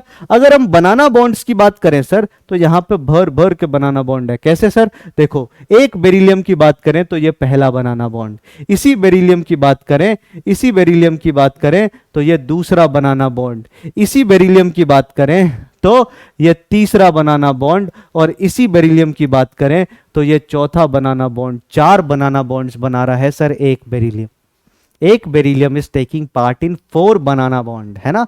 और ये सभी बॉन्ड कैसे हैं, ये सभी के सभी कलरफुल बॉन्ड्स कैसे हैं सर, 3 सेंटर 2 इलेक्ट्रॉन, सभी के सभी 3 सेंटर 2 इलेक्ट्रॉन बॉन्ड है। हाइब्रिडाइजेशन पता चल गया, बाकी सारी बातें पता चल गई। ये रूम टेम्परेचर पे सर, है ना, ये रूम टेम्परेचर पे, ठीक है। अब हम बात करते हैं at high temperature. At high temperature, high temperature पे क्या होता है सर, हाई टेम्परेचर पे BeS2 जो है ये डाइमर के रूप में एग्जिस्ट करता है, exists as dimer, exists as dimer, dimer के रूप में एग्जिस्ट करेगा सर। और डाइमर के रूप में जब एग्जिस्ट करेगा तो ये किस तरीके से, अगर हम टेम्परेचर बढ़ाए तो ये डाइमर की तरह एग्जिस्ट करेगा, और टेम्परेचर बहुत ज्यादा बढ़ा दे तो मोनोमर की तरह एग्जिस्ट करेगा, ठीक है भाई। तो ये हो गई बात, ये हो गई बात, ठीक है। डाइमर की तरह बनाओगे तो डाइमर की तरह ये इस तरीके से हो जाएगा, बेरिलियम इधर हाइड्रोजन, इधर हाइड्रोजन, बेरिलियम इधर हाइड्रोजन, इधर हाइड्रोजन, ये डॉटेड इधर, ये डॉटेड इधर। इसमें इसका हाइब्रिडाइजेशन क्या है सर, इसमें इसका हाइब्रिडाइजेशन 3 ही बॉन्ड दिख रहा है तो sp2 है। इसमें इसका हाइब्रिडाइजेशन क्या है, 3 ही बॉन्ड दिख रहा है तो sp2 है। क्लास मेरे को पता है लंबी हो रही है, आप लोगों को भी लग रहा होगा हो इतनी बड़ी क्लास क्या होगा ये वो, ऐसे कोई नहीं सर, मजेदार क्लास है, आप सवाल करो ना, एंजॉय करो सर। अब हम आते हैं, बात करते हैं बी पे। बी बोले तो, बी भी नहीं, बी बोले तो electron rich bridge bonding, electron rich bridge bonding, electron rich bridge bonding.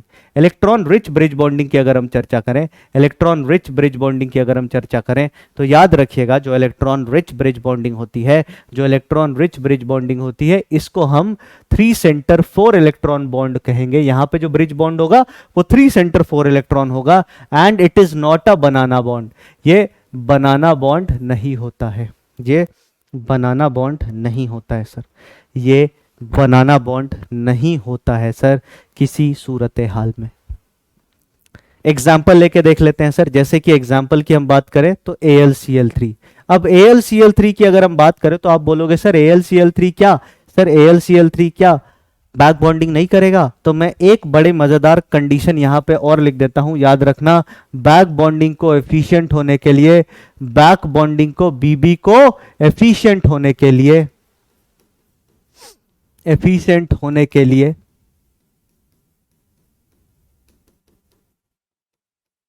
एक एलिमेंट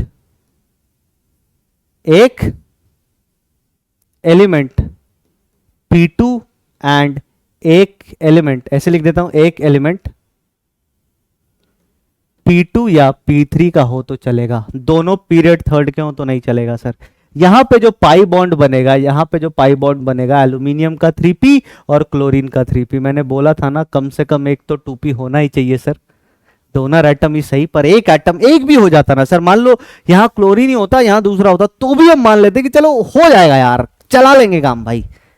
पर जब दोनों 3p का है तो बैक बॉन्डिंग पॉसिबल नहीं है। बैक बॉन्डिंग पॉसिबल नहीं है तो ये क्या करता है सर, ये ब्रिज बॉन्डिंग करके डाइमराइज करता है, ये ब्रिज बॉन्डिंग करके डाइमराइज करता है, ये ब्रिज बॉन्डिंग करके क्या करता है, डाइमराइज, और डाइमराइज करके ये बनाता है Al2Cl6। अब इसको मैं इलेक्ट्रॉन डिफिशिएंट बॉन्ड या ऐसा क्यों नहीं कह रहा, तो ध्यान से देखिए, यहां पे सर एल्यूमिनियम है, एल्यूमिनियम के 3 इलेक्ट्रॉन 3 बॉन्ड ऐसे, ये दूसरा एल्यूमिनियम है, इसके 3 बॉन्ड ऐसे, क्लोरीन क्लोरीन क्लोरीन। अब मेरे को एक बात बताओ सर, यहां पे इस क्लोरीन के पास तो पहले से ही इलेक्ट्रॉन है ना, तो ये अपने ये वाले इलेक्ट्रॉन को क्यों देगा, ये बोलेगा भैया तुमको इलेक्ट्रॉन चाहिए लो कोऑर्डिनेट कर देते हैं, तुमको इलेक्ट्रॉन चाहिए लो कोऑर्डिनेट कर देते हैं। आप में से कुछ लोगों के दिमाग में ये भी आएगा सर ये तो back bonding back bonding back bonding, मैं बोलूंगा गधे हो सर, इस एल्यूमिनियम और इस क्लोरीन के बीच में पहले कोई बॉन्ड था नहीं सर।